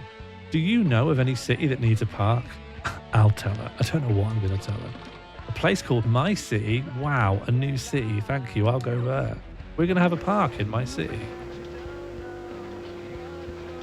Evangelism. Yeah, you could say that. I need someone to tell me what to do, but that's an unrelated issue. I guess the difficult thing about needing someone to tell you what to do is that you need to tell someone that they need to tell you what to do, but then you need someone to tell you to give that instruction to someone in the first place. It's very hard to like get that going. I'm Kawano, an expert of mushroom picking. I always go to Mushroom Road to pick mushrooms, but I'm tired of it. I want to live in a cool city. Do you know of a cool city that I might like? Oh boy, do I ever. My City, what a cool name. Thanks. I'll go there. Do cars eat mushrooms? Listen, there's going to be 1,000,001 questions of how a place where everyone's a car makes any sense. And none of them will be adequately answered, so I suggest you make your peace. Hey, which parts shop do you go to? I think you're a little slow. Speed doesn't come just from tyres and engines. See you. How does the logistics of where everyone's a car work? Yes. Yes. Feel free to ask as many of those questions as you want. Now that I know that bumping into people gives me an opportunity to recruit people to my new artificial car city, I kind of have to diligently bang into everyone. We're being bullied. I think we're being helped, but with a terse tone of voice. God, I can't turn very well. Have I met you? You've got a lovely form factor, if that's not flirting. Hi, I'm Leon. You know there's a big golf course in Mushroom Road. I want to play in a big golf course at least once. Listen, this is a genuine question, but is it negging if the advice is helpful? That's a genuine question. Is negging based on the intent or is it based on the content of the message? Because let's say I meet someone and they really, really fancy me but I clearly don't know how to do a Sudoku and I'm doing it wrong. And they go, do you know Sudoku's all you need one of every number in the column. You know, I thought you'd be able to do that. You look smart. Like, is that negging? Can you neg by accident? Huh, no, you mean Big Bang? This car's name is Maya Carton. Ooh, is art an explosion? And then my possible responses are explosion or... Yes, it's an explosion. And it is. Art is an explosion. Oh, yes, you are wonderful. You know art. You do get how wonderful this painting is, right? I'll give this to you. I've got M. Carton's painting. I painted this. Treasure it. This game's great.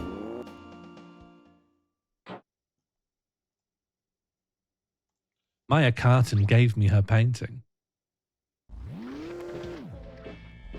Hello, Rickard. Negging works on me? Is that by choice? Or are you like involuntarily vulnerable to negging? Oh, I found a city.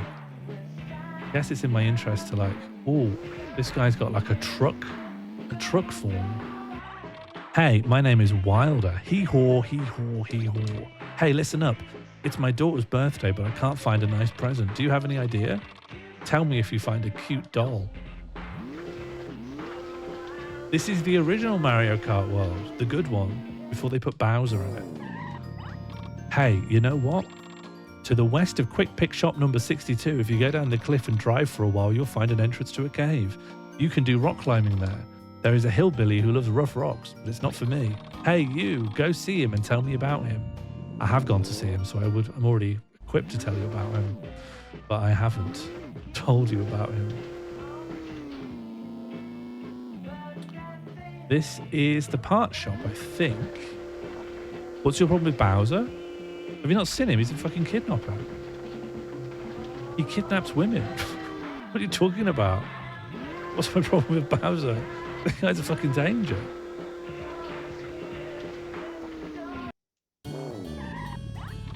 Hey, what's up? What do you want to do? Let's race. We need to get some more chob so we can get some...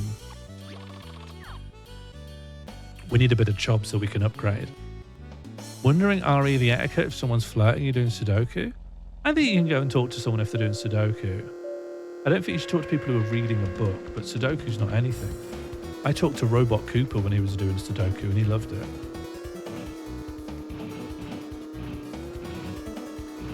Like, I've literally interrupted someone's Sudoku in the chat and it went great for me. I think I've got a higher max speed than all of these goons. Mario still what do you mean hangs out with him? They hate each other.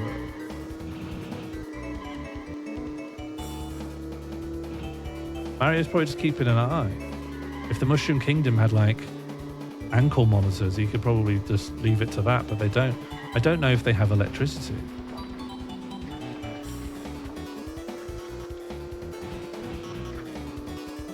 Like, do you think Luigi's ever seen a spreadsheet? Do they even have those things? Mario plays tennis with him? Maybe it's just kind of an out day from the prison or something. I think they're non-canon anyway. Mario Tennis isn't canon. That's not like part of it, you know? That's not part of the single story being told by the mainline Mario games. I just don't have the off-road tires for this. I don't want to be doing this. I think I've got the speed, but I haven't got the grip. Excuse me.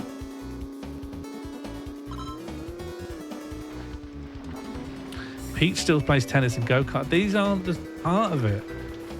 These aren't part of it. That's like fan art. Mario Tennis is like fan art. Waluigi's not even real. Like, Waluigi's just sort of a what-if scenario. What if things went differently? Then Waluigi would exist. Try a Swedish flick? Is that a dinner? These corners are very difficult. Because of the road type, because I'm on this dirt, if I slow down, I lose loads of speed. Way more than if I was just on a nice bit of polished wooden flooring. I was on some lovely hard oak boards. You take that back about Waluigi? I'm sorry. Listen, I don't want to be the purveyor of truth. I'm just trying to have a coherent conversation and set up some terms and shared understanding of reality. People are saying that the current era is marked by us having no shared understanding of what's even real. And you're there talking like Mario Tennis is canon. You know, I'm not going to call it fake news, but it is a little bit like, you know, I'm not going to say media literacy is dead because you think Waluigi's real, but, you know, why is he not in any other games?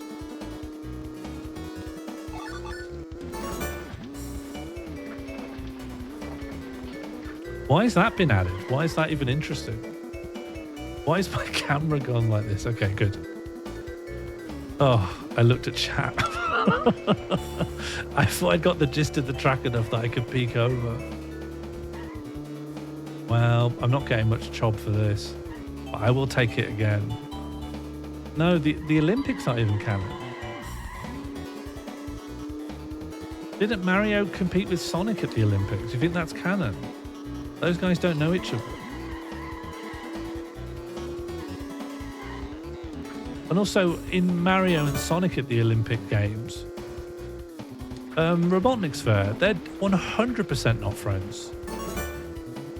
There's absolutely no grounding to say that Knuckles and... Well, actually, Knuckles quite routinely gets tricked by Robotnik, like in Sonic 3, but that's neither here nor there. They are enemies. They're mortal enemies. Sean thinks, yeah, my beliefs are being delineated, are they? Number 2's a lot more damning. Number 1's a normal belief. No, I'm saying that the speed drop-off is so much more severe and punishing on this road type that using it, I think you're supposed to have a different kind of tyre is what I'm saying. I think you're being very ungenerous with how you're interpreting what I'm saying. I'm being very normal and making loads of sense. Hey Hondo, how you doing? I've just finished a race in 12th place.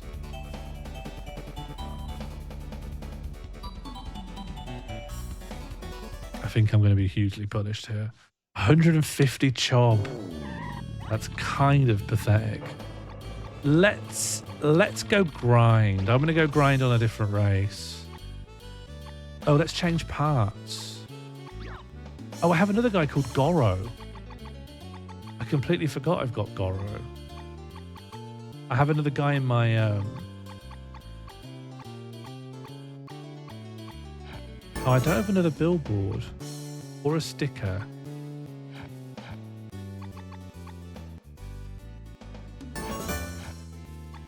Huh. I don't know. No chob is pathetic. Then I've got Goro. I've just got this other guy who's in my team. But I don't know if I can drive around town as him. I think you telling people about the town is how you grow it. Yeah, I agree. I agree with that. I'm going to warp back to the original town and just grind it for chob.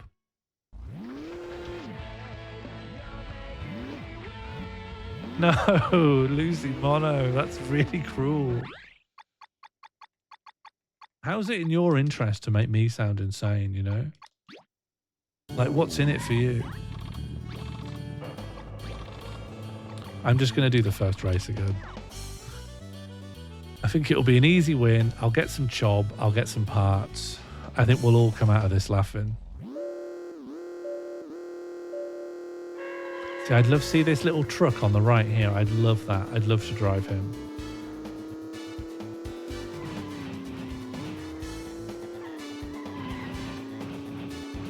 Love chob, love heart, simple as. Sometimes life doesn't have to be complicated. That's what Road Trip Adventure taught me.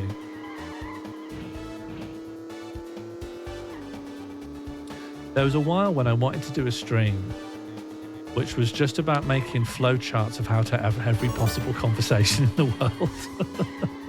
And I abandoned it because it was too complicated, but I really spent about a month being like, I wanted to invite special guests on, and the idea would be that you like set them some starting scenarios. Like if you met someone in this scenario, what would you say? And then if they responded with this, what would you say back? And it would allow you to completely understand how to talk like someone. And it would model, the idea was that eventually it would model every possible conversation between any two people that ever could meet, and no matter what they said. And the sprawling ambition meant it had to be put away before it ever got out. But I think it's still a good idea. I think maybe there's something to it. Great idea, albeit impossible. Well, that didn't stop me with Sean Morley's Infinite Timeline. I thought that was a good time, but we were never going to get every event that ever happened on there. Do you know? What's eschatology? Is that death? I wouldn't... Come is not a theme on this stream. Is it? Nathan Fielder owes you a lot of money? Do you know, I wonder if I put it away because of that.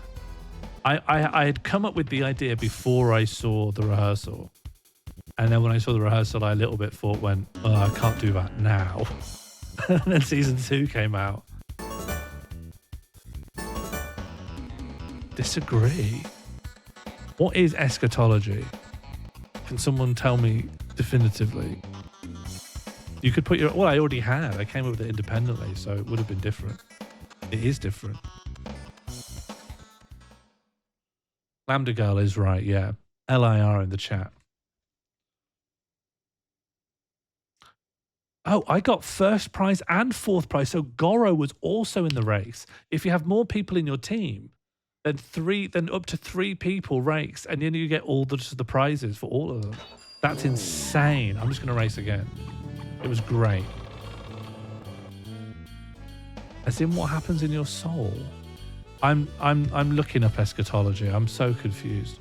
Define eschatology. The part of theology concerned with death, judgment, and the final destiny of the soul and of humankind. All right. Shaz, I don't think I have a leg to stand on by objecting to come being a theme of the stream. But why eschatology? What do I talk about eschatology? There's been a lot of Catholicism. Yeah, I suppose. I don't see Catholicism as being about death. I see it as being about supplication to an imagined big guy. I'm not interested in death, to be honest. Do you know, for a while in my 20s, I had no fear of death, and then I had this horrible dream. And now I despise the idea of dying. What about everyone else? I had this horrible dream that I was sort of wandering around and the bomb was coming, and everyone was like, oh, the bomb's coming. Oh, fuck, you know. And everyone was going to this big shelter and being like, well, we'll go in here.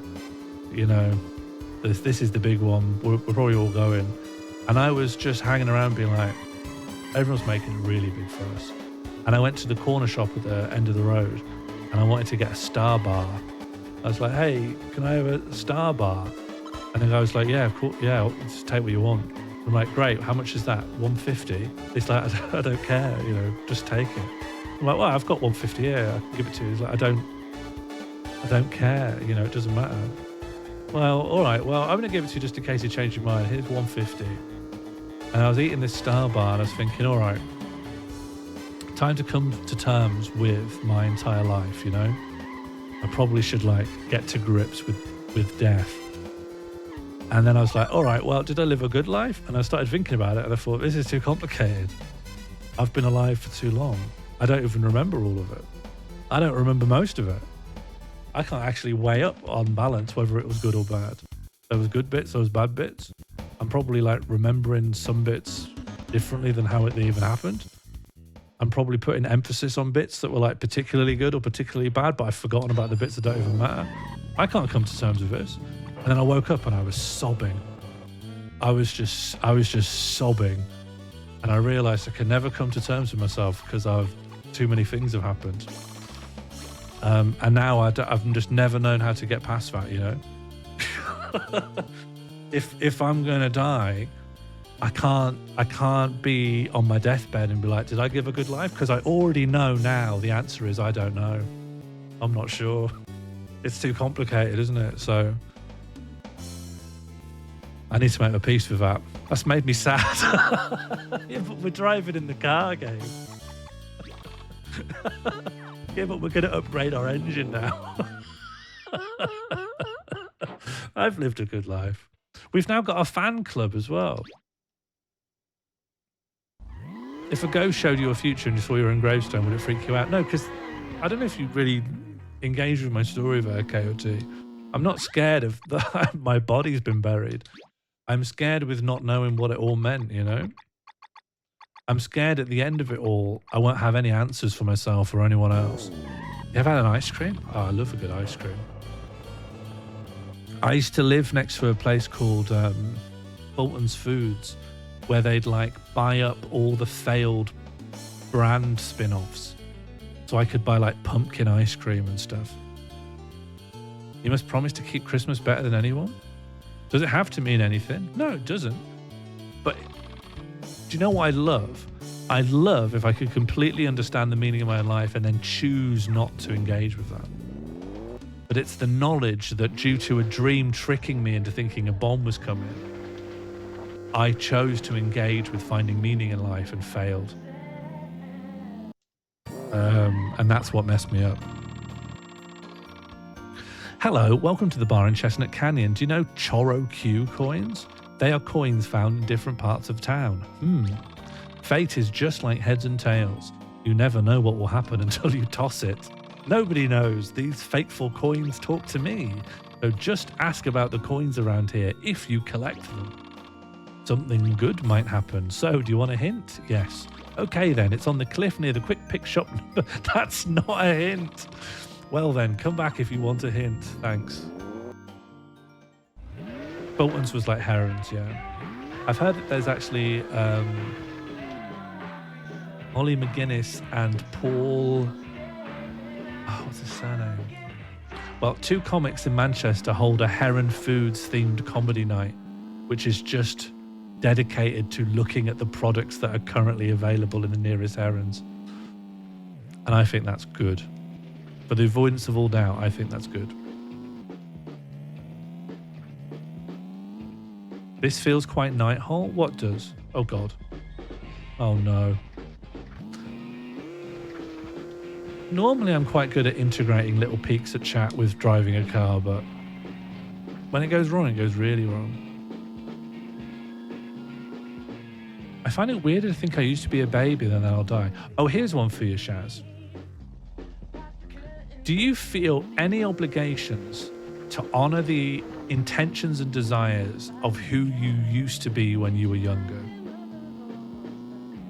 Like, if when you were a child, or even like 10 years ago, you used to feel very strongly about something, but now you don't care. Do you feel like you have an obligation to like honor those thoughts that you used to have? No, that kid was a fool. That kid was an idiot. Sounds like you all hate your past selves, though. That sounds toxic. Shaz says yes, thank you. Less so now that I can do whatever with my life. How does that... Can you talk me through why that affects that feeling, or what difference does that make? I remember thinking this and gave my future self permission to do whatever. I've got a really weird memory. I was in year 5 and we had this teacher who wasn't very popular. I didn't particularly like him. And then he sort of could gauge that a lot of the kids like just sort of resented him and didn't really like him. And he told this story about like, saying, oh, none of you like me. Like, I get that. But I ran into a student of mine in town. I was in the city centre the other day, and he said, do you know Mr. So-and-so? you know, I didn't like you at all when you were my teacher, but now that I've grown up and I'm older and I'm wiser, I realize you were in fact a very good teacher. And I'm really grateful for all the things you did. And I couldn't appreciate it at the time because I was young and I was immature and I wasn't thinking it through. But actually, you know, now that I'm older, I see that it was all very valuable and thank you so much. And then somehow, and I don't know how I'd done this, I remember listening to this and I was like, you have to remember this story for the rest of your life. Because if you ever meet him, you should go up to him and say, I really resented you as a kid, and now that I'm an adult, I feel the same way, and I wish you had acted differently as a teacher. And it really amused me to do that. And I just put the memory in my head, and it just stayed there. It just stayed in my head, and I'm like 36 now. And I still would remember him to see him, like I still could do it. And so I keep thinking, let's say I see him. It would be such a funny joke because I'm just doing the punchline to a joke I would have set up when I was in year 5. So, but also like, I don't care. I don't want to upset this guy. I've got nothing against him. I've moved on. But when I was a kid, this was the funniest thing I could imagine. And so I sort of feel like I owe it to him, you know? How do you feel about him now? I don't care. I'm not still really holding a grudge against this guy who was my teacher in year 5. He was he was not at all like the worst teacher I ever had. He never caused me any permanent issues in my mind. I just think he was a bit of a naff teacher. He wasn't very inspiring. I think he was wrong about a few things as well, which really annoyed me as a kid. Not be wrong. When you get to year 5, that's around the age where you're teaching kids that will actually discover you're wrong about things. And when I was a kid, I'm like, that shouldn't be happening. You're supposed to be right. And so it's not going to happen. I'm not going to meet him. I don't live in the same city as him. It's very unlikely I'm going to bump into him. But I want to know if I ever did, should I pull the trigger? What do you think? Should I pull the trigger on that? I would be upsetting an old man, like for no reason. But when I was a child, I really wanted this to happen, you know, and I sort of feel like I should honor that. What age is year 5? Yeah, around 10. That sounds right. Have I moved on? Yeah, I literally, the only thing I really remember with him clearly is that story I already told. I remember that I didn't like him, but I don't think I liked any teacher. I was a kid. Oh, it's Maya Carton again. Should I do it? No real insights. No real insights from the Opinion Factory. I had an IT teacher called Microsoft Word Electric Paper. Wish I'd questioned it at the time. It's so mad when the teacher's wrong. It's like when you're watching You've Been Framed and you realise they're fake, you know? You realise nothing means anything. I don't know how any kid managed to come away from that era of life not as a nihilist. 100% upset the old man. No reason to be mean. Okay, so we've got quite different opinions. I think telling that story was the most obnoxious thing. I already didn't like him, and he told this story. I think it was a lie as well. I think it probably wasn't true. Yoo-hoo, the air feels fresh. It makes me want to race with my teammates, but I can't seem to find the right teammates. If you don't mind, will you let me join your team? Okay, can I just check in? Should we let Graham on our team? Maybe check how he's doing first. How am I going to do that? You mean I shoot the shit with him for a while and check his mental health's okay? Check he's not dying from like liver failure. I bet he doesn't remember the story. Why would he? Why would he remember the story? My friends complained about an IT teacher who didn't know how to turn the PCs on. This was in early 2000s. Early 2000s is when you could set the desktop to a screenshot of the desktop and then remove all the icons. And the degree to which it would just absolutely flummox it. There was a really, really bizarre era where we all had to be taught how to use a computer, but we knew how to use a computer better than the teachers. That was a really bizarre. A friend of mine who's like really into medieval historian, in medieval history, said that in UK history, when some king or other wanted to rule roll out literacy, it was determined it was easy to teach the children and have the children teach their parents, and it created this bizarre inversion of just power dynamics, because education and having letters and being able to read was becoming so crucial to having like an important, powerful central place in society. So children being more literate than their parents on average created this bizarre inversion. And I think we didn't get it completely, but there was something echoing that like, if you grew up with a computer in your house and were just allowed to go on it in the evenings, you became literate in the most defining technology of the era to a degree greater than the people older than you. Yeah, it was a mad time. The teachers never understood how we kept installing Quake on the intranet. I'm letting Graham on the team. Great. Hang on, I'll do Graham's voice. Great. We'll make a great team. I get this feeling. Graham is now in your team. You know, the other day I did something very dumb. I was driving and the air was so refreshing that I got carried away and I fell off a cliff. I was surprised. You should drive carefully. Aren't we still in that situation, having to help our old relatives with their computer? Yeah, but now it doesn't feel like they have an excuse. It feels like they've had long enough to get to grips. Imagine like having had a computer for 30 years, but you've never once clicked on the settings tab of anything. Hello, Martine. I just couldn't resist. I'm back in. You want to take a picture? Yes. I've only just filled out my team. I've become old enough to be confused by computers again. It will come back around. Just remember to always click settings. It's somewhere in there. We had Quake on the internet allowed by a teacher who knew. Yeah, there's always a teacher who knows. Hello, it's Clary. I'm dizzy. My blood pressure is low. This is not good, but racing is what I live for. It's too fun that I get dizzy. What does that sentence mean? It's too fun that I get dizzy. I think what they meant to write was, it's so fun that I get dizzy. But if I can be on the same team as the cool you, it'll be more fun. Why did we let Graham in the team when we could have had Clary? I think we ditch Goro for Clary. What do you think? The Microsoft update made me feel 100 years old. Just don't get it. Don't let them update your things. The arms race between kids and IT departments is what made me computer literate. I'm convinced I only ever learned things out of spite. Spite is a good motivator. There are too many nice people in the world who will tell you that you should cleanse your heart of spite. Spite lights a fire like nothing else. Ditch Graham? No.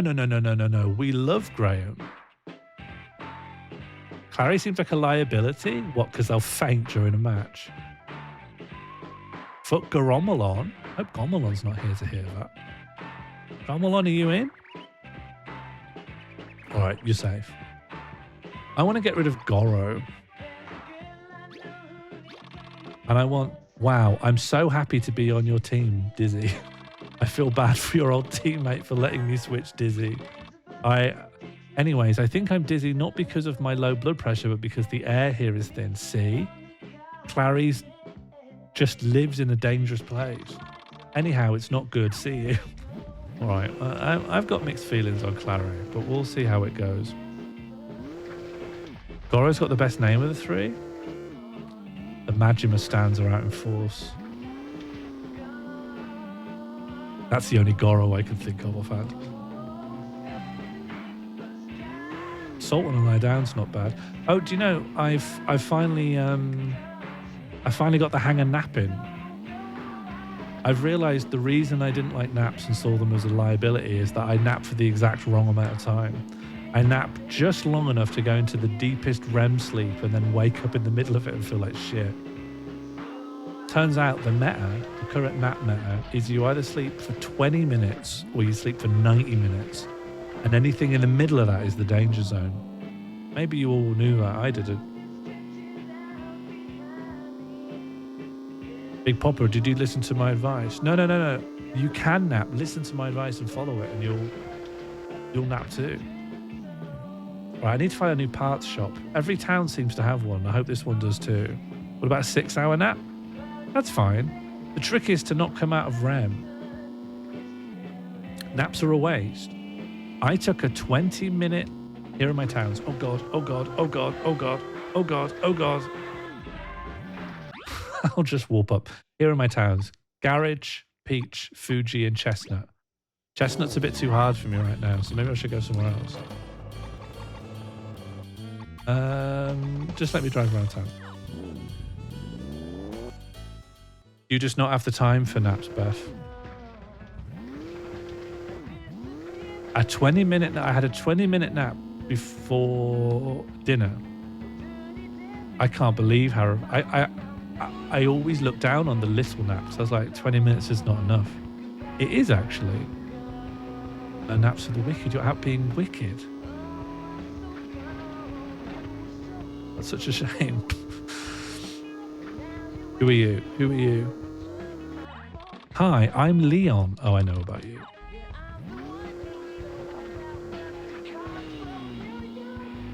Are you actually asleep in a nap? Well, I'm not conscious. What do you mean I'm actually asleep? I'm not just shutting my eyes. I am asleep, yeah. Do we need to define nap? I'm gonna lie, I used to not be able to nap. You don't have a sleep cycle? Are naps a type of sleep? Yeah, yeah, Joes. As opposed to what? Sorry, I don't mean to laugh at you. But like, what's the other thing they could be? There are three things. There's just sleeping for the night, there's napping, and then there's just lying down for a while. That last one isn't a form of sleep, but the other two are a form of sleep. Like lying down and shutting your eyes, but staying conscious. Oh, Mushroom Town. Yeah. All right, let's buy some mushroom parts. Martine, I'd go along with that. If you are tired and you can't nap, lying down for 20 minutes and being quiet is good. I used to do like a micro thing that me and Jam just called like a 5-minute eye shut, which if you're like concentrating or looking or focusing too hard for too long, but you can't like take half an hour out to have a nap or stop working, 5 minutes, eyes shut. The only thing you could have to like keep you occupied is maybe like very gentle ambient music. Even that's a huge refresh. All right, what can I even afford? I mean just an engine called Mad sounds great. But the thing I'm struggling with is my wheels aren't good enough. I think I should get a Flush 3 and a new engine. Oh no, tires. I want some good off-road tires. Yeah, I need some off-road tires. That's going to affect what engines I can afford. But maybe if I get this and then I try the race here, I'll get some job for it. Oh yeah, Martine's an expert. I can tap into this wellspring of knowledge. Now that I've learnt that teammates let you triple your income, that's fully insane. I guess it also triples your overheads. But most important to me, wet roads. Okay, we've got the Blue Max. And we've also... Oh, this is purely aesthetic. Never mind. That was a waste. Don't change anyone else's parts. And then we'll do the race here.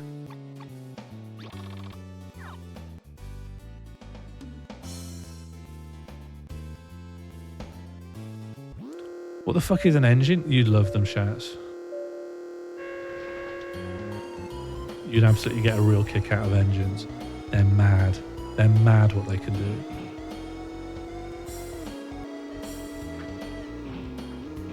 Oh, well, why did everyone else drive it? Why did you all do this? Oh, to avoid the river. Okay. I want to be a truck. Do you see that truck ahead of me? I really want that type of car.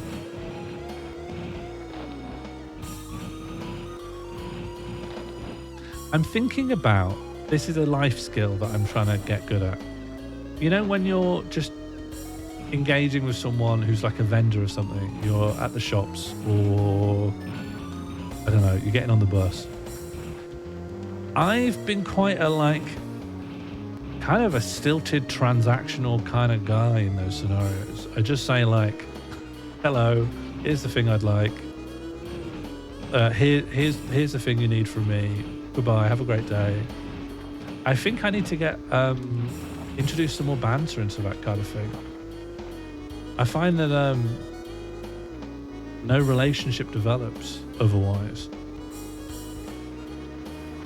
I need to be able to like have some really, really low stakes banter ready. I like a little banter, yeah. Well, I kind of think it should be fine, but I've become a little in my head about it. I think it's not enough. I feel like people... Here's my insecurity, right? Because I haven't got anything interesting to say, and I'm just very transactional about it. I feel like I'm making people just sad.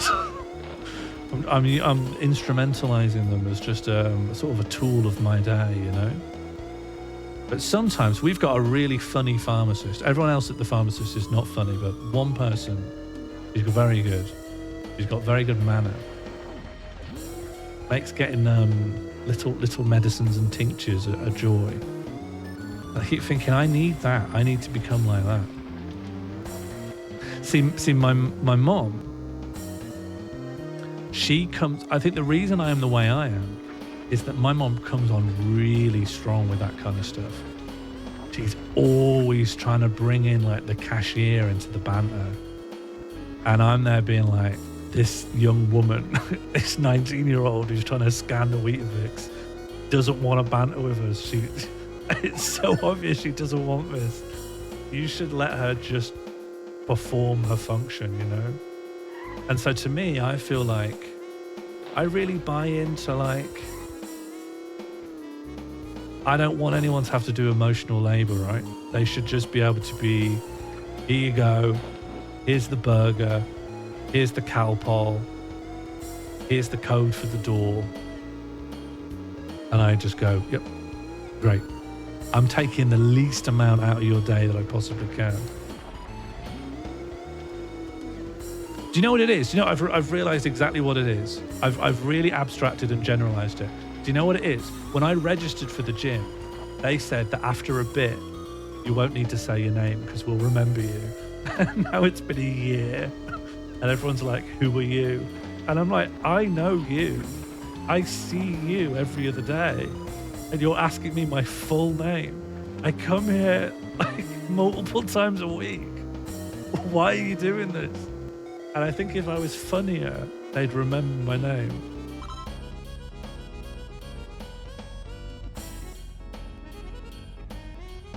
But then I got the worst one at Tesco's. You know what? We had a self-service chat a little while back. And there was just one woman who made a comment about how much chocolate I bought, and then I never used the tills ever again. It was so bad. She just wanted a bit of banter. Can't comment on my food. I was very sad. I was having a really sad day. She said, someone's having a chocolate evening, because I had a chocolate milkshake and a bar of chocolate. And I just didn't know how to respond. It was like lockdown. I was really just depressed. Someone's having a chocolate day. Oh, miss, you've really misjudged this. I'm in a bad place. And I never used a checkout ever again. Just couldn't bear for that to ever happen to me again. I was having a chocolate day. I was having the absolute opposite of a chocolate day. I wouldn't do that. I'm a very conservative banterer. But I don't know where the line is. I don't know how to establish a relationship from zero, you know? I feel like being depressed is a chocolate day. 1-star review. The other one I got, in Tesco, they sell this thing called Peanut Punch. And I loved it. I thought it was really nice. And one time I was using the proper tills, and the woman was like, what is this? It's like, what do you mean? What is this? Like you're selling it to me. You're in the process of selling it to me. What do you mean? What is it? You're giving it to me. You stock it. And I know it's like a big franchise store. Why would everyone know everything that's in there? Just the idea of like the shopkeeper being like, what are you getting here? Like, this is your thing. This is your product. What is peanut punch? It's just like sweetened peanut juice. Let me find it. Peanut punch, Tesco's. Is this it? Yeah, this is it. I'm going to bring it up. Watch out, everyone. Inbound. This is it. Sergey Peanut Punch. It's like a high-protein flavored milk drink. It's like peanut milk, sweetened. They're just little packets, like a little orange. It's like a little apple juice box, but it's like a thick peanut drink. It's genuine. It's very sweet. It's like a little pudding drink. It's like a milkshake, but it's only little and it's really nice. I haven't had them in a while, but I'll swear by them. They're pretty good. One of the cashiers praised me for buying more veg than I normally do. So you can't have this. You can't have this.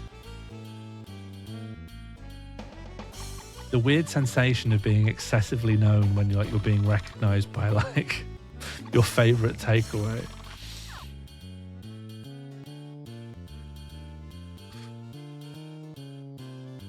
Someone's having a peanut night. But do you know, I think if you're like a banterer, I got some tyres that can deal with wet water, so I should be okay here. Although my engine can't keep up with these guys. Okay, I've got a decent max speed, but my acceleration could use a little bit of pep. Well, that's it. First time I bought condoms, I was just couldn't handle it. Even now, I don't feel great about it. Even now, it's a nightmare. I think that's the reason why they start doing like home delivery for groceries and stuff. Hello, Buzz Josie. We haven't really got a central topic of conversation. It's really gone all over the place. In fact, just in the last half hour, we've gone from coming to terms with your own death, and now we've gone to how to make small talk with the cashier.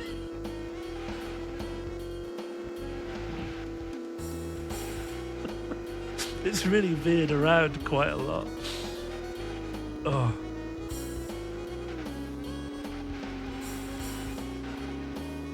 I was saying I want to be better at bantering with like the people who are vending me things. I want to be a better banterer for the people on reception.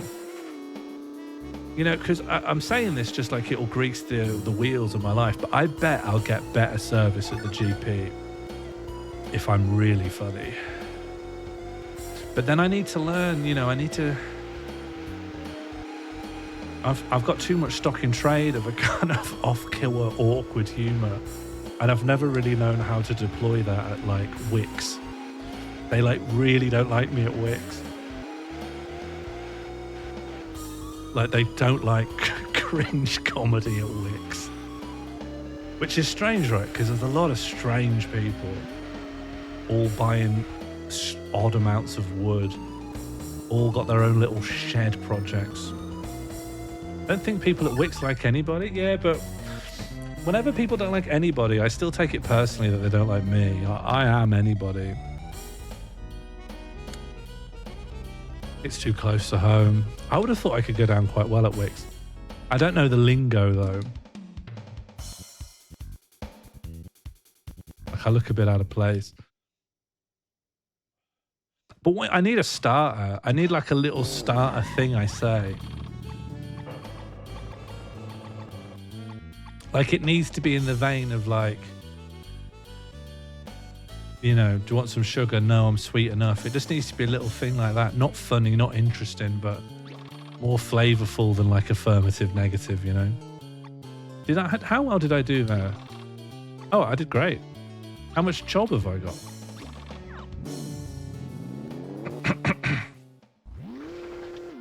I think Wix would be a good. The acoustics. I think the ceiling's too tall, isn't it, Wix?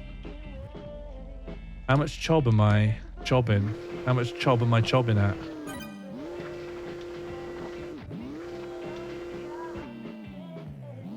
I suck at that kind, but it's got to be a learnable skill. There's not much in this life that's not a learnable skill. I'm extremely... I think I'm really good at masking, you know? No one would know how I spend my life. No one would know that I spend my life talking about death while playing car RPG. And if I could just get that little bit of shop banter down, I do think I'd be the ultimate masker. How am I for chob? Okay, that's a fair amount of chob, actually. Is the good masking in the chat with us? What do you mean, Funky? You've all met me. I'm pretty good masker, I think. Am I not? Listen, cards on the table. You've all met me, more or less. Am I not a good masker? I think I've got some pretty good soft skills. Am I not? I really thought I passed. No one's a good masker. Again, I'm taking that personally. I don't understand masking. Isn't it just code switching? Yeah, but it's like a pretendy code switching. Yeah, masking's a form of code switching. Yeah, I'll go along with that. That makes sense to me. What's masking? Like acting? Oh, it's like pretending you're neurotypical. It's acting more normal to get by. It's particularly used in like autism ADHD circles. Ooh, VX quick. Steer twice as quick as normal. That sounds really good. And again, I'd love to. Is code switching RP? What, role playing? I presume you don't mean received pronunciation, unless you needed to code switch to go to Reese Mogg's house. And to be fair, you would. If you had the wrong code, they'd bring out an antique shotgun. Oh. Yes, until we went to that, until we went to Wix, I seemed great. I prefer to say code switching than masking. Yeah, I'm not a big fan of the term masking. And my reason for it is as mad as my reason for anything else.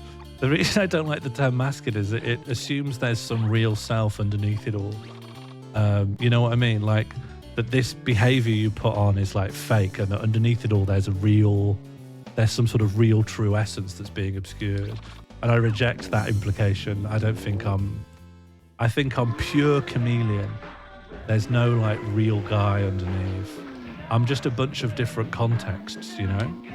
And can I get a temperature check if that's mad? I think that's 100% correct.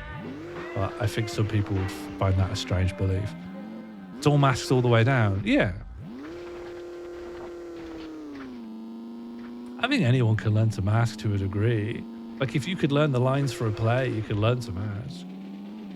If you can learn how to play tennis, you can learn to mask. And if you can't learn how to play tennis, then I'm wrong.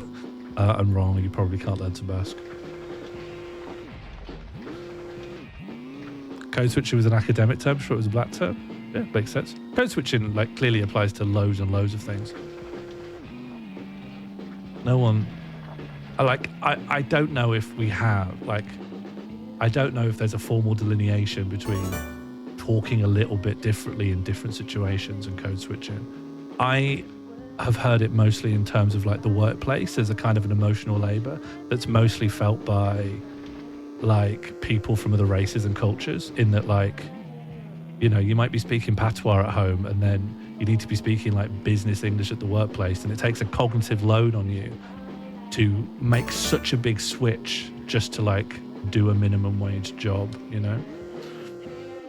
I love Mushroom Town.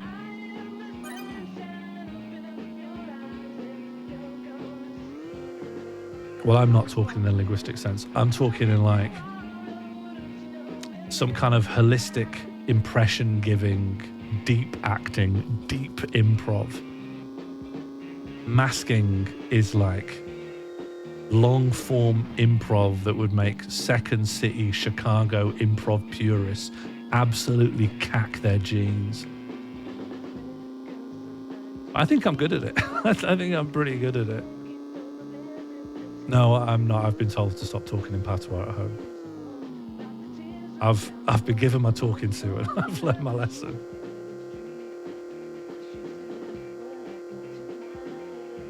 I used to work with a kid who talked in patois. He's my favourite. Don't tell anyone the favourites. Okay, I don't know who I would tell. Shaz, let me say, although I know you live near the sea, I wouldn't know how to begin getting you in trouble. I wouldn't know how to start getting you in hot water, nor am I motivated to. Snowtown.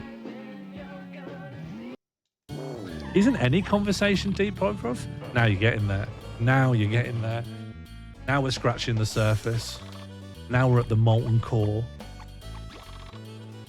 Oh, they don't have any rank C matches here. We're in the professional Snowtown.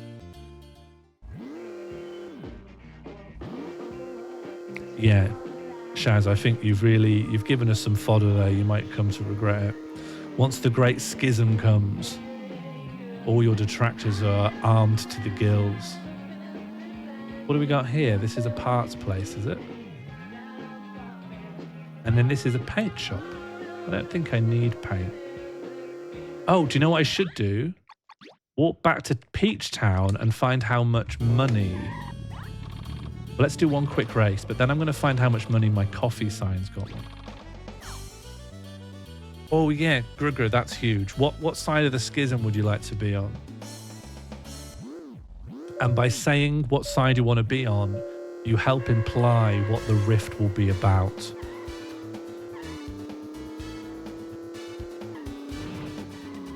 Okay, the side of the schism I'll be on is the side that tries to stop Burnzoid from doxing Shaz.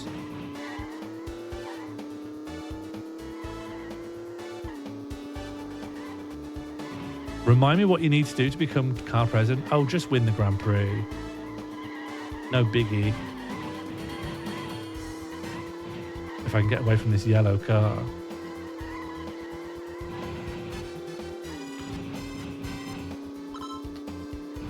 When I was in university, I wasn't really a big fan of improv. I'd only really been exposed to very short form improv that I felt that a lot, and it was only student university short form improv that I'd seen. So my feeling was that like improv talked this big talk about like an endless world of possibilities, but actually like had a really close, stale cadre of like obvious jokes that are paired with quite closed little scenes that people would create. So for example, one improv game is every new line of dialogue needs to start with the next letter of the alphabet, which means there are basically jokes built in when you get to like X or Y or Q or whatever that will come up time and time again. And I was like, this you know, I feel like the promise that this medium is making when you read about it isn't being fulfilled by these 19-year-olds. And so I put together this thing. I'm not going to tell you what it's called. I don't know if it has a digital footprint. But me and two friends locked up. We rented a room that couldn't be heated in the middle of winter. And we were absolutely freezing. And we tried to record these audio-only improv scenes, but we obviously hated each other. And we didn't want to like... we just wanted to be as like sticking our elbows in each other's ideas as possible, and it was more a study of how these three people just weren't getting along. It was really, really bad, and we were so cold. It wasn't possible to deliver on the idea because we were just too cold to perform it. You should do improv. If I'm right, Lambda, are you based in the Midlands? There's lots and lots of like...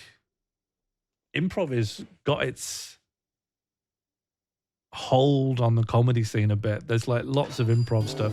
And whenever there's an improv scene, there's always like an open access group that you can try out with.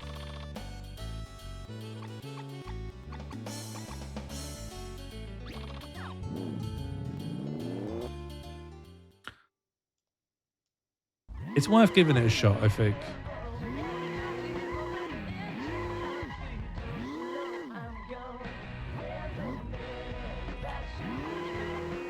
So there's a coffee shop around here that will pay me some chob on the mile for every mile I've driven with this awning on my head. It is kind of just a flowchart funky, but I think there are people... God, that's just not enough. That's just not enough for having this on my head.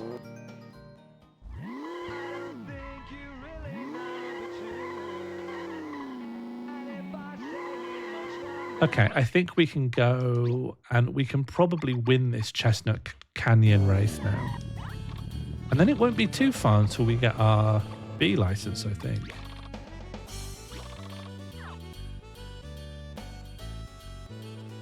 Do you think in flowcharts, Shaz?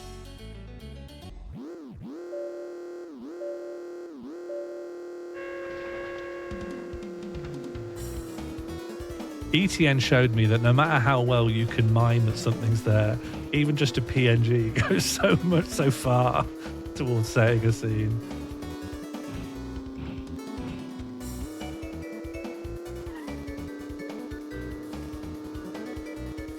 Do you know, I don't think I've ever mimed.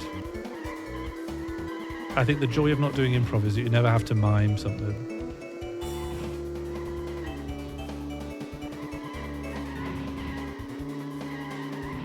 Not that I don't like mime, you know. I've never had to be in a scene where I'm like, there's a door here, that's the door. Remember where the door is. Never played charades? Oh, no, I mean like for a thing, you know, for a show. Not that I'm good at charades.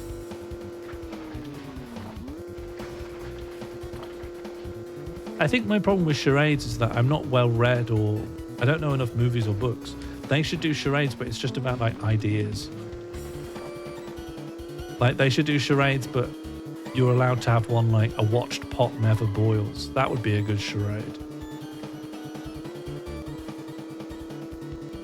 They should do charades, but you're allowed to include things like the tragedy of the commons. Charades, but you can do communism with Chinese characteristics. You could do that. It's called the Hat Game. What? Catbox is the Hat Game. That should come back, you know. The Cat's Hat Game stands undefeated as the game show that should not work. It absolutely baffled game show scientists. It simply should not be possible to play this game. Charades for idioms, yeah. My proudest moment in charades was getting Memento when the mimer looked like he'd forgotten something. I was right, but he hadn't started. Wow. You Gettier cased. You did a Gettier problem, which I appreciate the turbo should probably provide. Maybe I won't. Who cares? It's not interesting enough.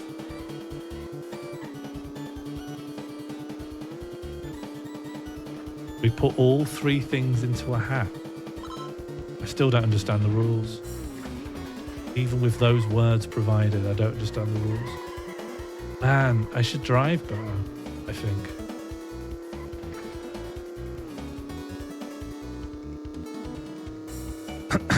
A Gettier thing is a thing in like epistemology. For a while, the way people wanted to define, philosophers were really interested in how you define knowing something. What does it mean if you know something?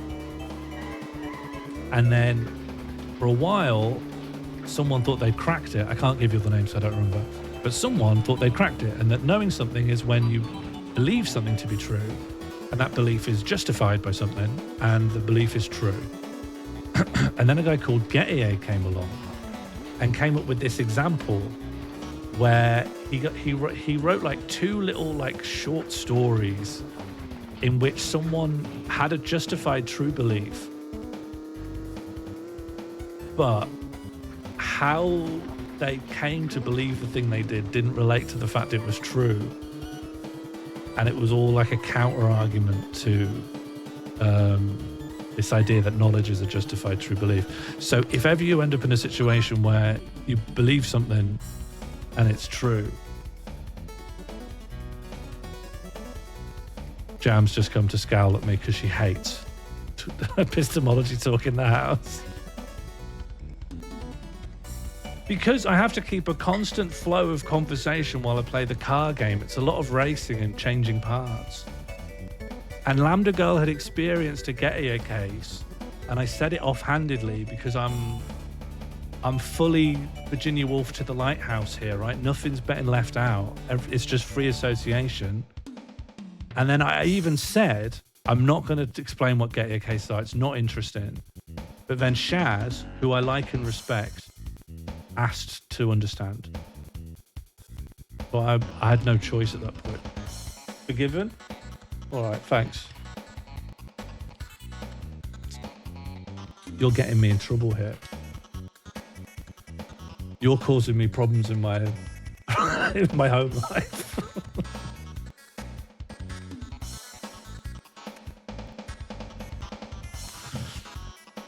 Everyone, best behavior, okay? No more epistemology in the chat. Oh, that's a lot of chob. Let's go get some new parts.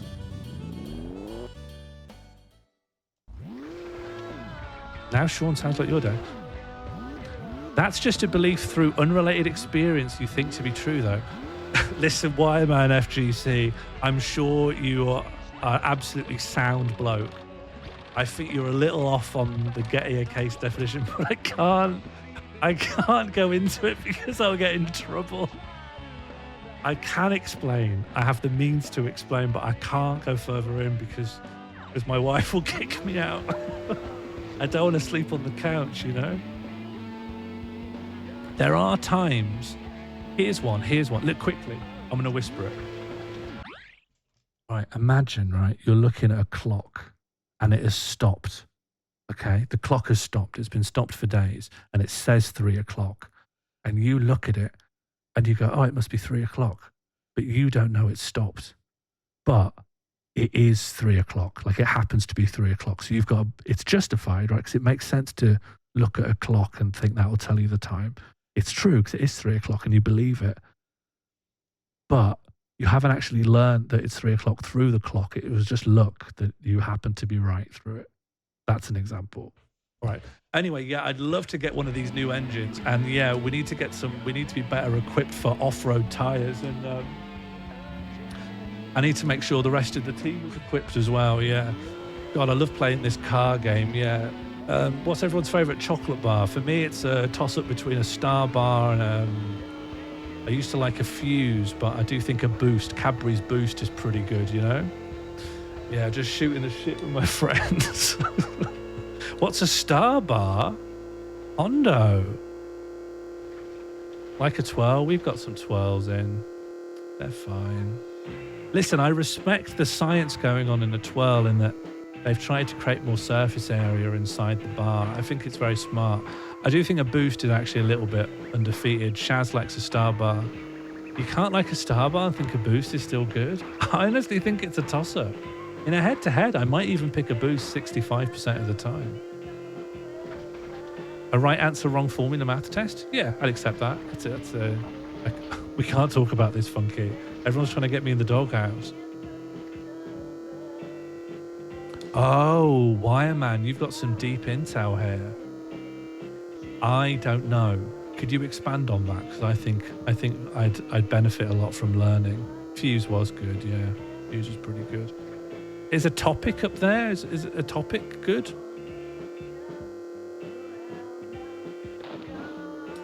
I love how like the chocolate bar thing was really just part of a bit to disguise me talking about epistemology. But you've all been like, thank God. Finally, some proper patter in the chat.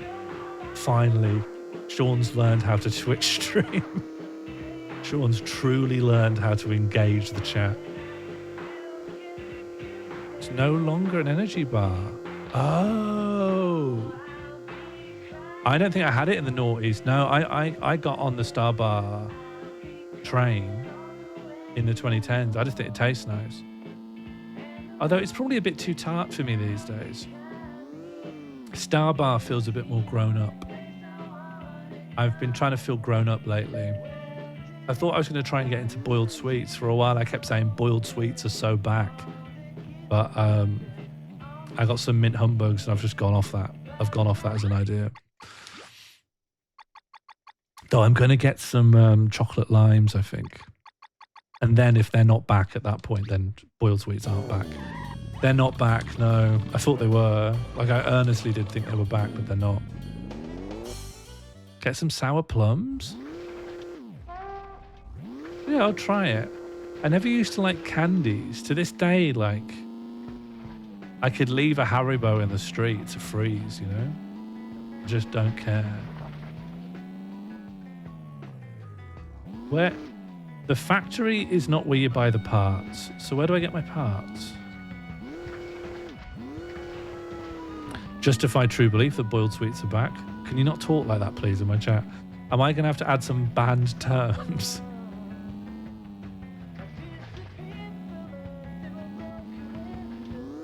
Haribo isn't really that good. Yeah, I don't like a lot of the Chewies, really. When I was a kid, I was only in it for the prawns. You can't have a bag full of prawns. Morrison's do a really good bag of mixed sherbets. I think I know how to get to a Morrison's. Although, it might have turned into a spa. Mono, on Broom Hill, is that a spa now, or is it a Morrison's? I don't really go that way. Busy Chewies? Where's the, have I got a map? No, map. That's not helpful. That's not any good. That's not going to tell me where anything is. All right, see you, Burnzoid. Thank you for logging in. Hello, it's a mid-sized Morrison's. Great. All right, that's good. It's a beautiful map, yeah, but I wanted to know where things were, you know. I wanted to know where locations were relative to me.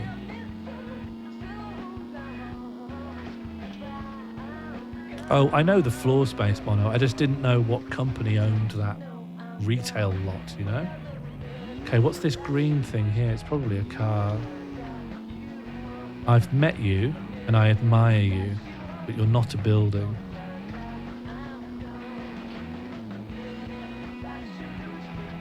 How do we feel about car RPG? To me, this is the ultimate chill-out game. It more or less completely frees me up to not think about playing a game, but at the same time, I'm doing something with my hands and helps me just calm down.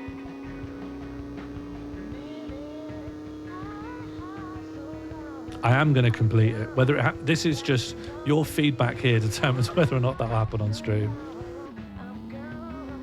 I just need to find the car parts place. I mean, there's a Coro Q coin over there, so I guess it's in my interest to get that.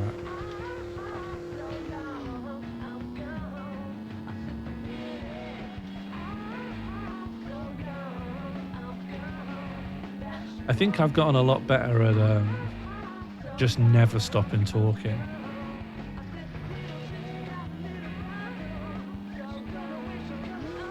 I say and then lapse into silence while actively thinking, oh God, what do I say next? So I don't know. I'm still working on it, I guess.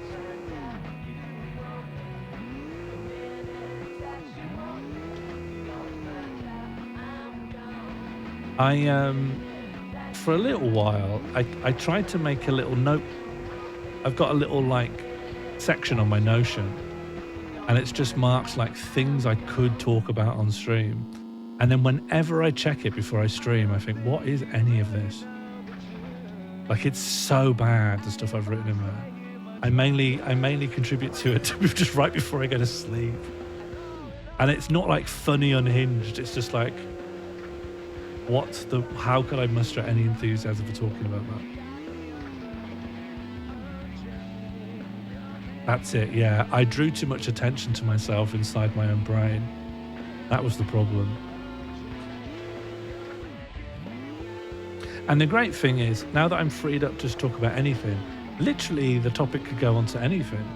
That veering from coming to terms with your own death to how to make small talk with the cashier, I think that's so pure, that's so good. If that's the energy I can channel, then CarPG is one of the greatest talking aids I've ever seen. Where can I play this CarPG? So this was a game that was released for the PlayStation 2 in 2004. It's an open world driving RPG called Road Trip Adventure.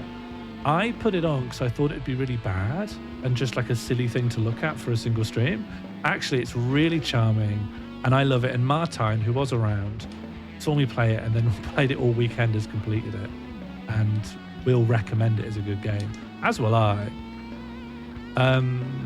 Obviously, being a PlayStation 2 game, you would have to get it through potentially extra legal means or put some kind of Google Analytics on your local CEX store. I'm always a bit baffled. So many struggle with making small talk because it's nothing to me. I think that's the key to small talk, really, when you have absolutely not to give a moment's thought about what's coming in or out. Well, I guess when you're making small talk and it's not at all for you, you're just being like, I want to just smooth the gears of the transaction. I suppose that's where we're probably all going wrong. I always think that I am probably my best conversationalist when I am quite, it's going to sound bad, but like, I think I'm at my best when I'm actually being kind of selfish. And I'm just thinking, what do I think would be a funny thing to say? Because you can't look at someone and be like, based on context clues, what will they find funny? Because that's like a Sherlock Holmes imaginary thing to do. You don't really know. But if you're like happy and smiling, hopefully that's infectious.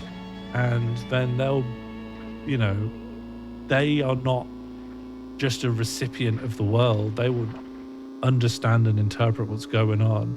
And then if what you're doing is bad and they obviously don't like it, then you can stop. You know, there's nothing forcing you to keep doing that forever.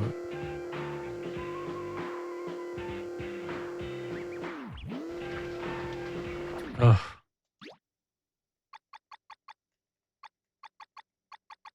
I don't know where to go.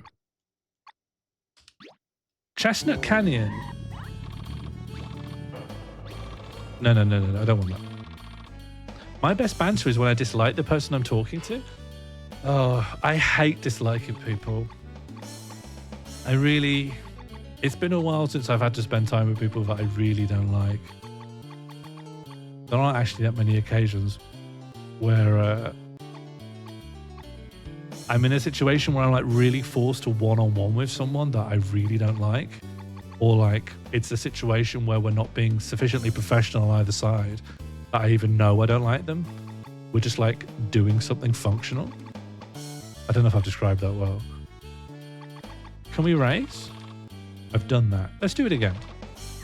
Let's just get a bit of chop. I dislike hating people. No. I think maybe I'm wrong. Maybe there's no parts place here. Maybe I just got that wrong.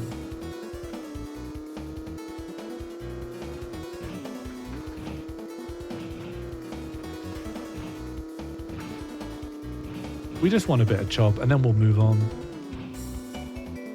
I think actually our job now is to find a new place.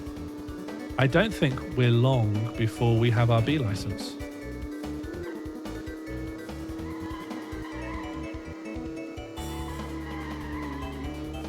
These off-road tyres are helping so much. Albrock made fun of me, but I was being unduly punished for being off-road. Oh no. Yeah, I know, Martin. I wasn't really in the market for finding new towns at that point, so I wasn't trying so much.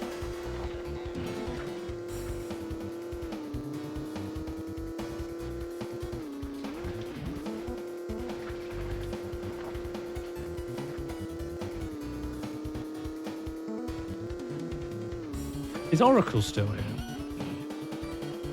we still got Oracle in the chat. You wondered where to go. No, I wondered specifically where the part shop was in Chestnut Mountain.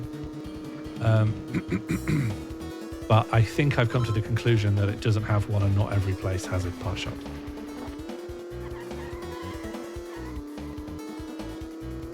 You went to Childhood Debate Club, Josie. What years? Childhood makes it sound like secondary school debate club, but I love the idea of a primary school debate club. I have to say, I took part in my university debate club for 1 year, and it was my first year, and I just fell in with a bad crowd. I fell in with a crowd of, and I wasn't a Lib Dem, to be clear, but I fell in with a crowd of Lib Dems. I wasn't a Lib Dem. I wasn't convinced by them. When you start university, you make the friends you have, and then eventually you get the friends you want. And this was where I was in first year.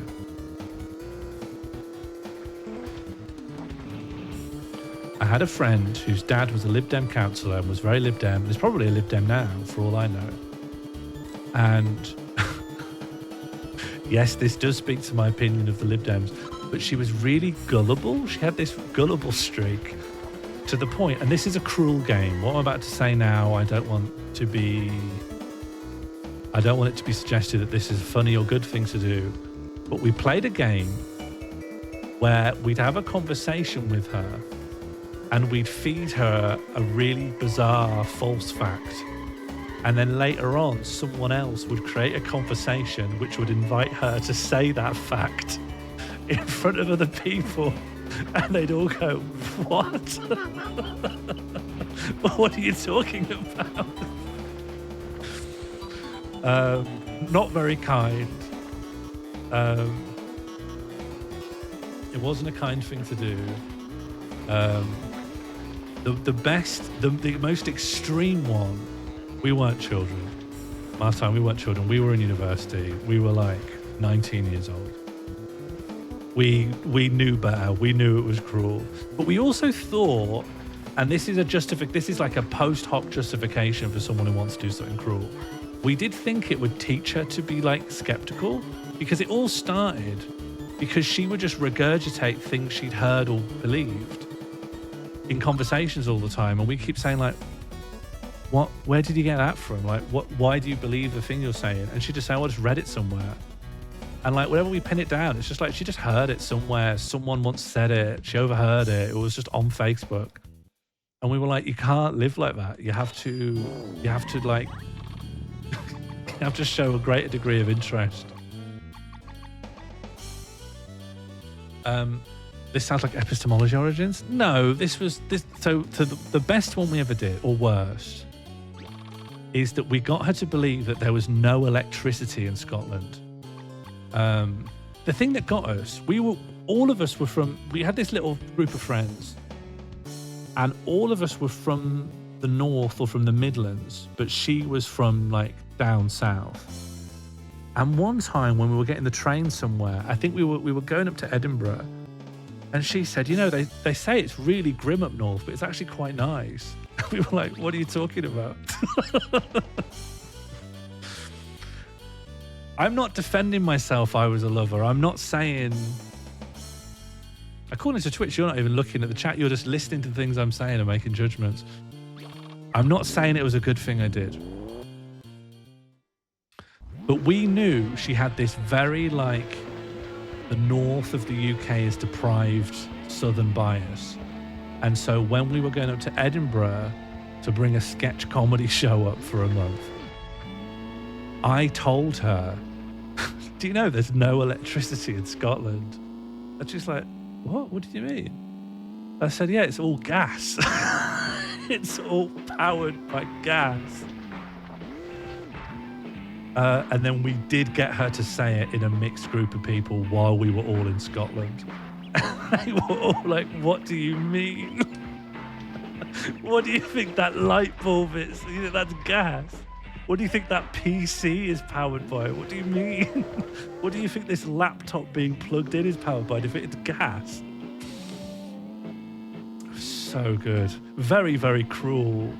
But like, I don't know. We did think we were doing a kind of cruel to be kind thing of like, there's a life lesson in there that you're going to learn eventually. Maybe you should learn it right now.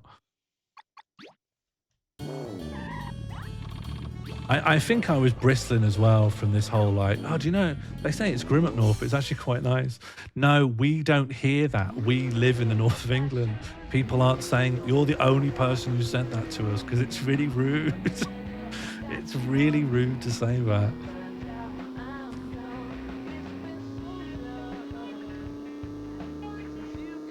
She's a TERF now. I've just remembered. Costa, I haven't spoken to her in ages. I'm like, oh no, she turned to a TERF and made some of my friends cry, and then no one talks to her. She's a TERF now. Ugh, just remembered that. That really caps that story off quite well, actually. All of you sympathising with her. That's tailed off. All right. So we need to find a new town. So we're just on the best bit of the game now, which is driving.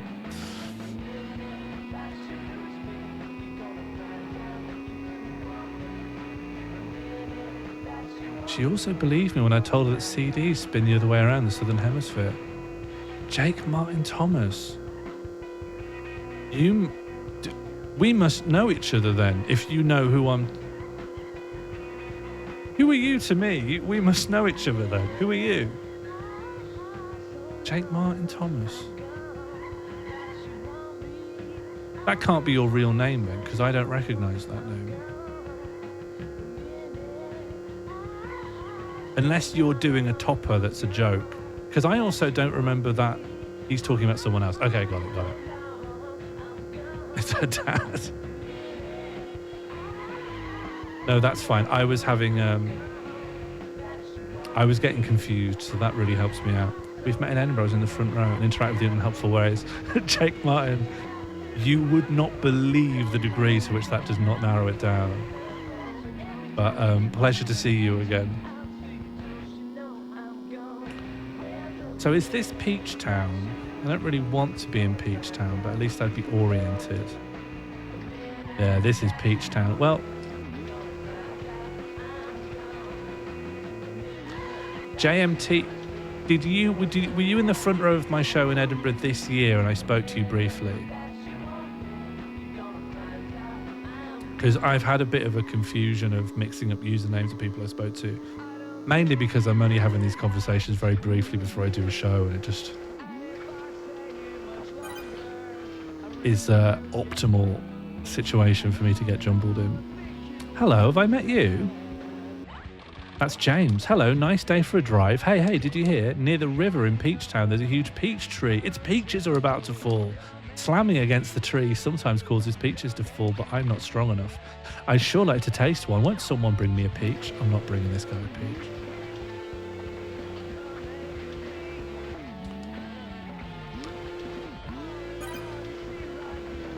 F's in the chat for Extinct Bimble. I've let a bit of the conversation go on without my understanding, so I don't know what that means or is about. I think we should pay our respects. Bring back the Bimble.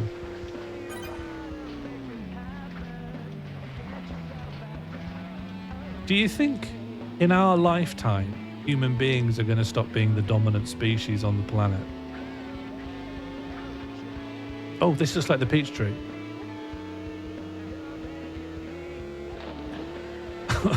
Okay. I don't think the game deals with these kind of collisions and slopes very gracefully.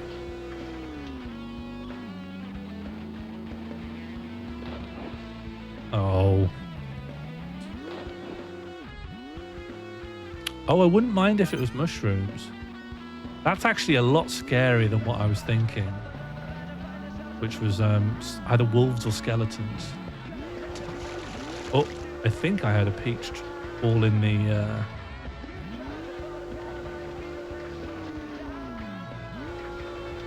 It sounded like the peach went in here. It sounded like I heard a splash.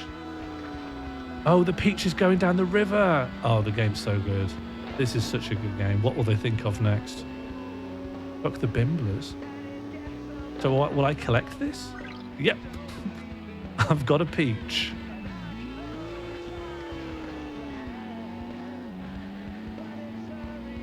budgies, that would be scary.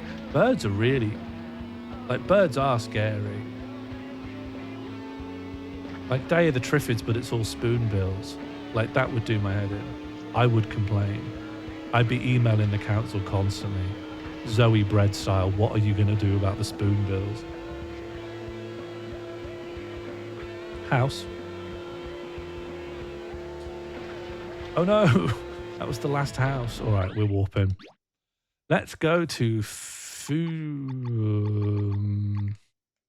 let's go to Peach Town again. Yeah, I had a real big, I'm a big bird guy. I've always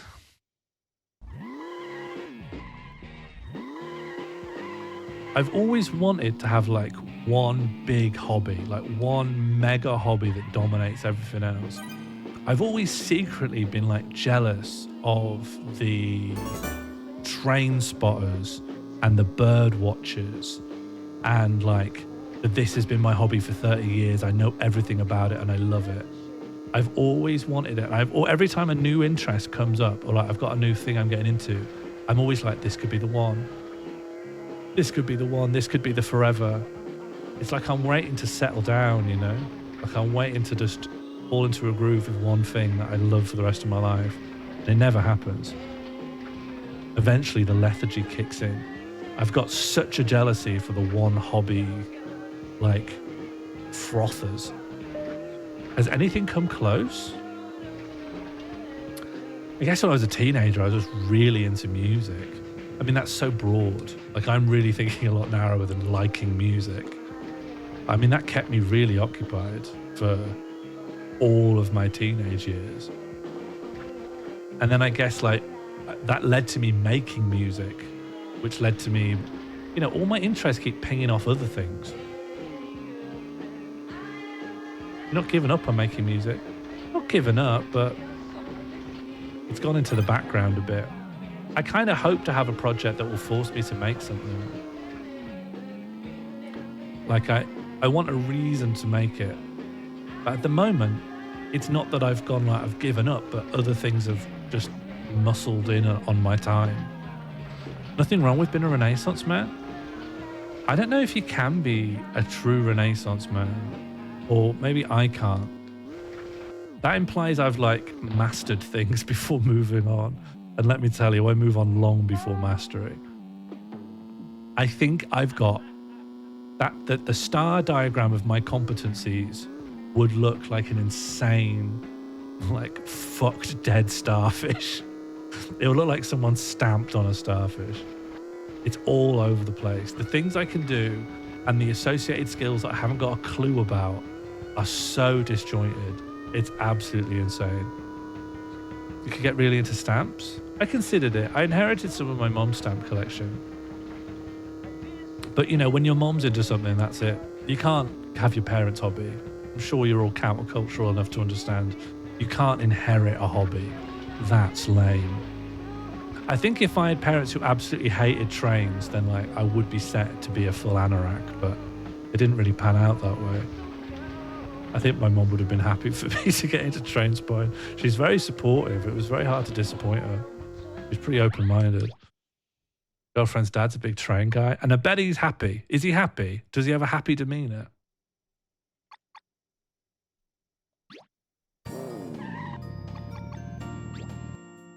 Doesn't help. Yeah.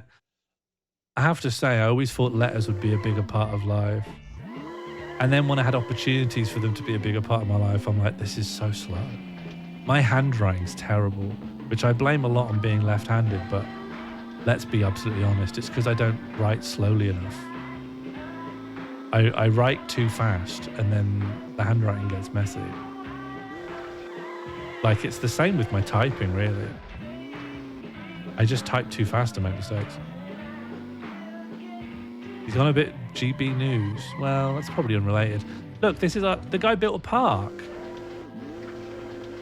Oh, KOT. Can I talk to you about Corrie? What are those benches for? Listen, don't think about how would a car... Like, they've not even bothered putting things on the swing set because it invites too many questions. Okay, KOT, I'm now a fully paid up Corrie watcher. I'm caught up. I'm 5 episodes deep. And I've tried listening to Conversation Time again. And I can't get over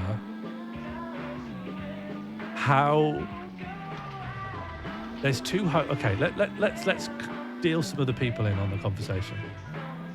I've started watching Coronation Street again, and it's King of Time's fault, or a blessing that has been bestowed on me by King of Time. And I'm very glad to be watching it. Maybe that could be my one hobby. But also, KOT has recommended this long-running Coronation Street podcast. Let me read out what Saucy has to say. Hello, we meet again. Seeing the children playing in the park moved me to tears. I'm very happy to have built a park. What do you think about my park? I want to play right now. How nice of you to say that. I was able to build a park that makes people want to play. See you later.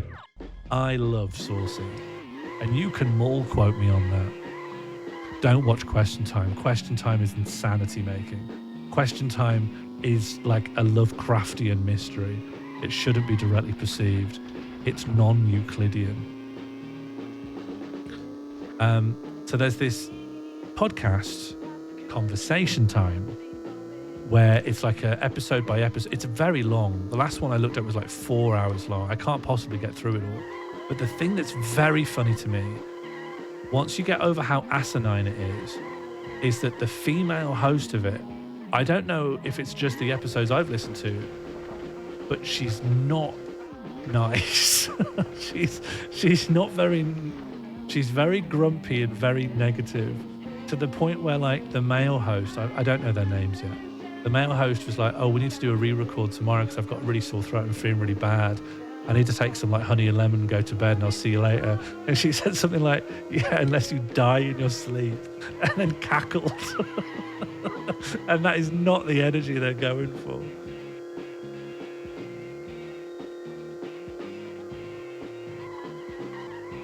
Corey's very interesting. Weirdly, the thing that Corey reminds me of is Star Trek The Next Generation, in that it's the only other show that feels like it's mostly motivated by being like socially instructive to adults. Oh, Sandopoulos was down there. I could come round to Gemma. Honestly, I have done my best to become less cynical over the years. And I don't know if I come across cynical these days. I could take it or leave it. But I do, if someone isn't cynical, if someone's just sort of jolly, I find myself hating them. And that's involuntary at this point. Not as episodic as TNG. Yeah, like there are TNG episodes that are like, remember that blind people exist. And most Corey episodes are, remember that domestic abuse exists. So like, they are just like trying to inform people about the world and how you can navigate it. If you're around me, you seem less cynical. Are you saying by comparison? Are you just advertising yourself as a cynic? I'd say Corey's more of a DS9. I need to really think about it.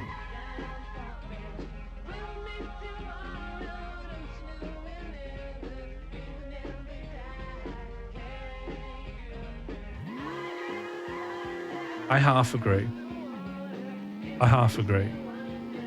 The bits of Corey that I found interesting to think about in terms of social instruction far more resemble The Next Generation, which is more openly, here is a 101 to a simple aspect of something that we would now call progressive politics, or the politics of like representation and inclusion. And that, I think, is what's motivating Corey more. But obviously, like a single location, evolving cast, those elements it shares, but that's not what I was thinking about. Who's the Garrick of Coronation Street? I haven't been watching long enough, but there will be one. Can I tell you my DS9 analysis theory? Everyone on Blue Sky was talking about DS9 so much. But my favorite thing to think about in DS9 is how Odo. I think Odo's the most interesting character in DS9. I know we all love Quark. I'm always happy to hear about Quark. Love Quark. I think Odo's the most interesting character to think about, in that they're kind of a little quisling, and also they are fundamentally in their own natural state completely amorphous, and they've had to impose form on the chaos of their own body, and they're a cop. I think that's something you can think about for ages. I think Frantz Fanon would love to have watched DS9. Odo's one of the many trans narratives that extrude from DS9. Has to be a very multi-layered trans narrative when you... the little policeman inside the head, that's fine. But siding with the Nazis takes it a bit far. What's in this town? I've come to Sandopolis and I'm looking for either a parts shop or I'm looking for a place where I can do a race. We're watching Babylon 5 at the moment. Have we got any 5 heads in? I know that also means someone with a big forehead. That's not what I mean. You've not really found Sandopolis. Ah, that helps a lot. Okay, then let's look for a sign.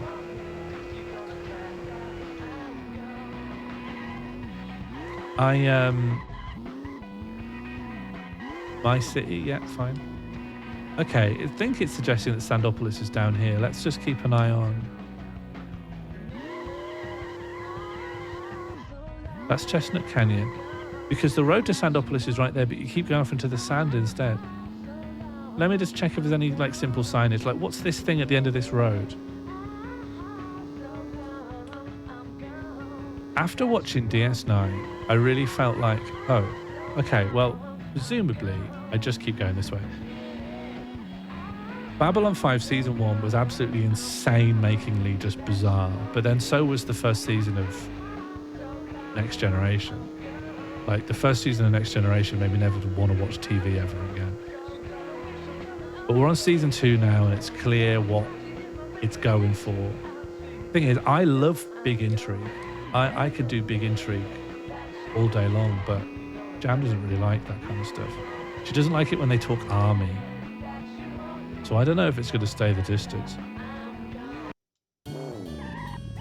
We've been making this compromise where we're in this rotation where we watch Babylon 5 and then Gilmore Girls, one after the other. One night we'll watch one night watch the other. And we used to have a third thing in that rotation, which is the 1996 BBC drama This Life, but I can't find a decent source for Season 2. Did no one watch This Life? We got any This Life heads in? I want to race. Great. This Life is a good time. Gilmore Girls is so saccharine. I spent Season 1 of Gilmore Girls being I don't know how to watch this or enjoy watching this. And then Season 3 is I know how to enjoy watching this. I understand what this is about and where the fun is to be had. And then Season 4, it just got bad, but we're still going. We stopped for a very long time, kind of at my insistence, but I've relented now. There's still some good stuff, but I think the quality's dropped, and there's so much more left.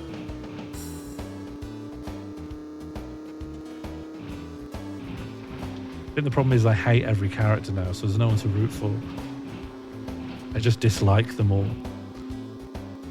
I think it didn't help them when Rory went off to Yale and then started doing apologia for the state of Israel and loves Hillary Clinton. It's just too hard to get past that stuff.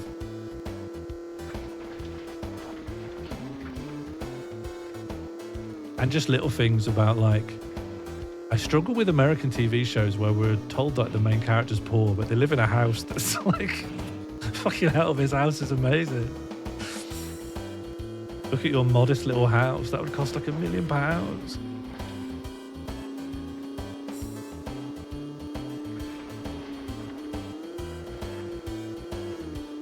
Should I watch 6 Feet Under? I want a new little drama. Don't know why I said little. I want a new show. To me, like a few years ago, we did DS9 into The Sopranos, and I don't think telly's ever gone better for me. My watching television with dinner career has never competed with that. DS9 to The Sopranos made me love watching telly, but now that I'm back out in the scrub, I'm having to put effort in to find fun. I like a drama though.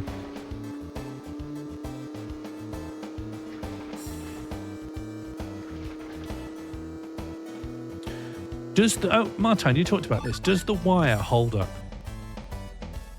I know The Wire was really influential. Is it still good to watch now? Or has it been so influential that the stuff it did that felt fresh then now doesn't feel fresh? Hondo, you've got to do your Sopranos. I can't talk to the Wire. Sopranos is Sopranos is the best show I've ever watched about the cultures and contradictions of toxic masculinity. And they tricked a generation of toxic men into watching it. It's got like, it genuinely has like almost Lynchian underpinnings at times. It wants to look at like the most toxic aspects of the male psyche. I genuinely think it's fully legit. In fact, here's me. Let's see if I can find this picture.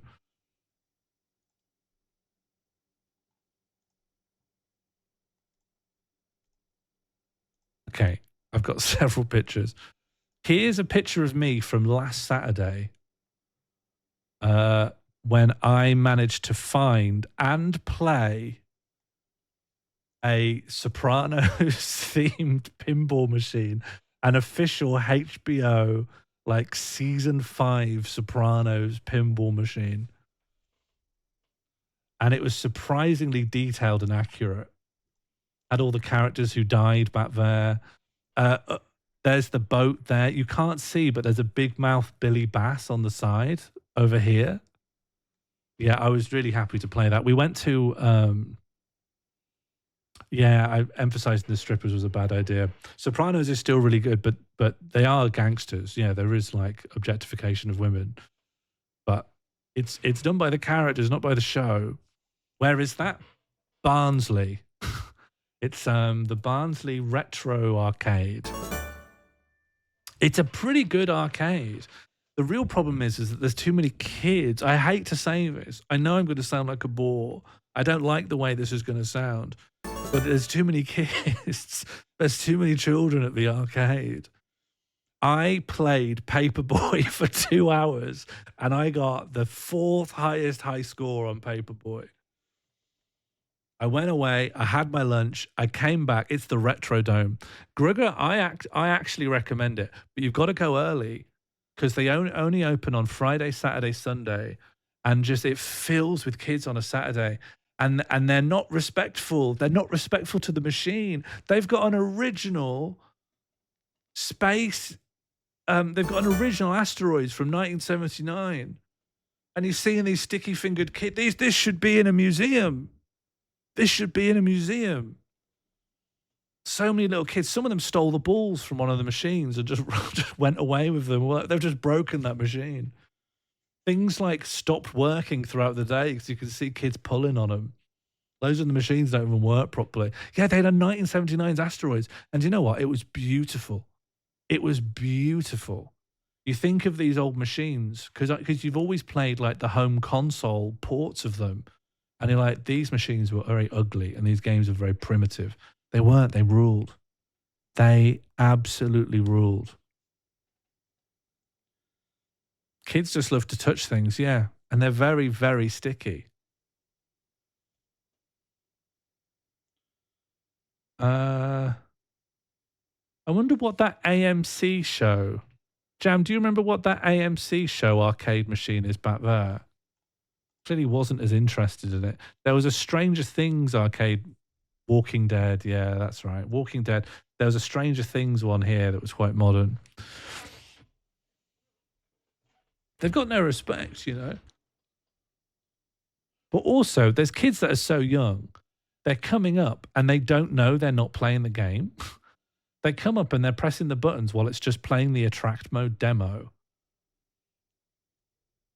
And you do think like they're a bit too young to interface with anything here then. They don't know they're not playing the game. They would literally be just as happy with an iPad. The parents have brought them here so they can run around. But because they're unsupervised, they're breaking the machines. And I know, look, I know how it sounds. I don't like saying this kind of thing. I don't like being this guy. But they shouldn't have that many kids at the arcade. They should be for me. It should be for me. It's so weird, right? Because the arcade is filled with the usual suspects of like 40-year-old autistic men who don't make eye contact and just are like, I'm going to try and get the high score on Frogger today. And then like 9-year-olds. And they're not often just put into such crowded confines while neither party is unsupervised. I mean, it's a very full place. No one's going to do anything towards. It's just, these aren't people who like each other. They're two groups of people who don't actually get along. I'm not making a pedo joke here. I'm saying like, the old autistic guys don't want the kids here. And the kids are weirded out by these old guys. It's just a weird confluence of people. When you get out of the comedy game, you should set up Sean Morley's grown-up amusements. I think I could set that up, yeah. A big hall full of things, buttons. Oh, that's a shame. They should have that many kids at the arcade. Big Popper, that's exactly the opposite of what I think. You have besmirched the sanctity of mall phrase. You need to take that out right now. And I don't remember the command, Big Popper. You'll have to just work, you'll have to figure it out. One time, when I was very early in comedy, I and like 3 friends from Sheffield got a train up to Leeds to do an open mic. And when we got there, the venue said, sorry, it's double booked with a Street Fighter 2 tournament. And we said, well, what are we supposed to do now? Our train back isn't for 3 hours. And they said, we don't know. That was so miserable.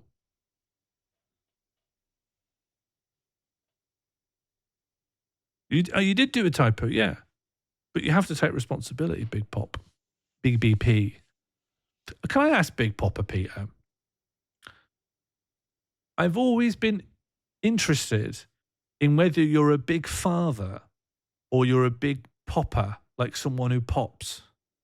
I've always wanted a little bit of a username interpretation guidance, if you have it to give. All right. I think it's 11 o'clock. That's my opinion. And my other opinion, and now we've got a B license, so that's genuinely huge. I think that's time to save up and go to bed. And if you're thinking, but I don't want to go to bed yet, it's not my bedtime. I'm sorry. I'm the streamer here and I've said it's bedtime. You have to go to bed now. It's bedtime. Don't make me get angry. It's bedtime. It's your bedtime. I need to move over to my other must-watch Twitch show. What's your other must-watch Twitch show? We can raid in. We can all go. No, actually, Lambda, you'd love me when I'm angry. I'm actually a lot funnier when I'm angry. I actually do my best to get riled up as much as possible during the streams. What's the other stream? We'll just head there now. Yeah, but I want to know what's going on. I don't want to see you guys have an in-joke. I want to know. Dead Blossom Jesse? Yeah, is it safe for me to go there? Will I be welcomed?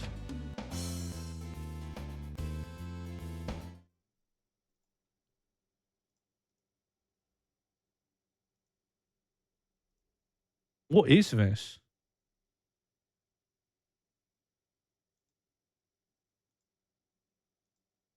Yeah, and we should go over there, should we? It's just started. All right, let's go. I'm going to play the Fishmas sizzle reel, and then we'll head over. Goodbye, everyone. Thank you for the company. Thank you for the friendship. Thank you for life. Thank you for car. Thank you for helping me figure things out. They're doing Annoying Night 2. It will be annoying. I think we can live with that. I think we can live with that very well. Goodbye. 5784. Let's go. Yes, we caught a fucking fish! Fucking yes, man!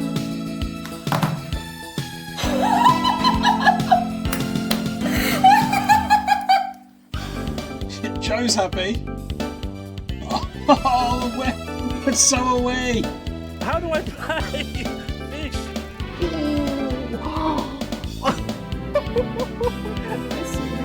Oh, you motherfucker. Largemouth bass. 1,101. Holy fuck. Big. Oh, he's happy about that. 1920. Get that dolphin out the way. You look big, please be a big fish.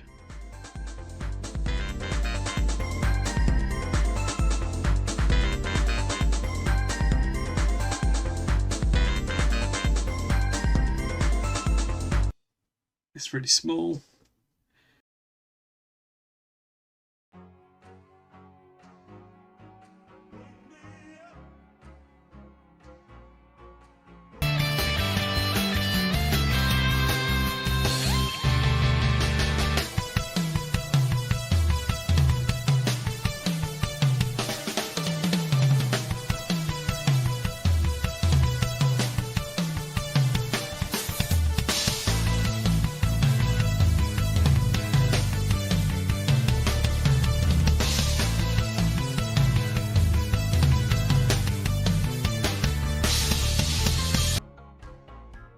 AI tools are going to transform games like that.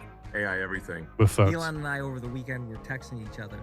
Is there any way out of this? We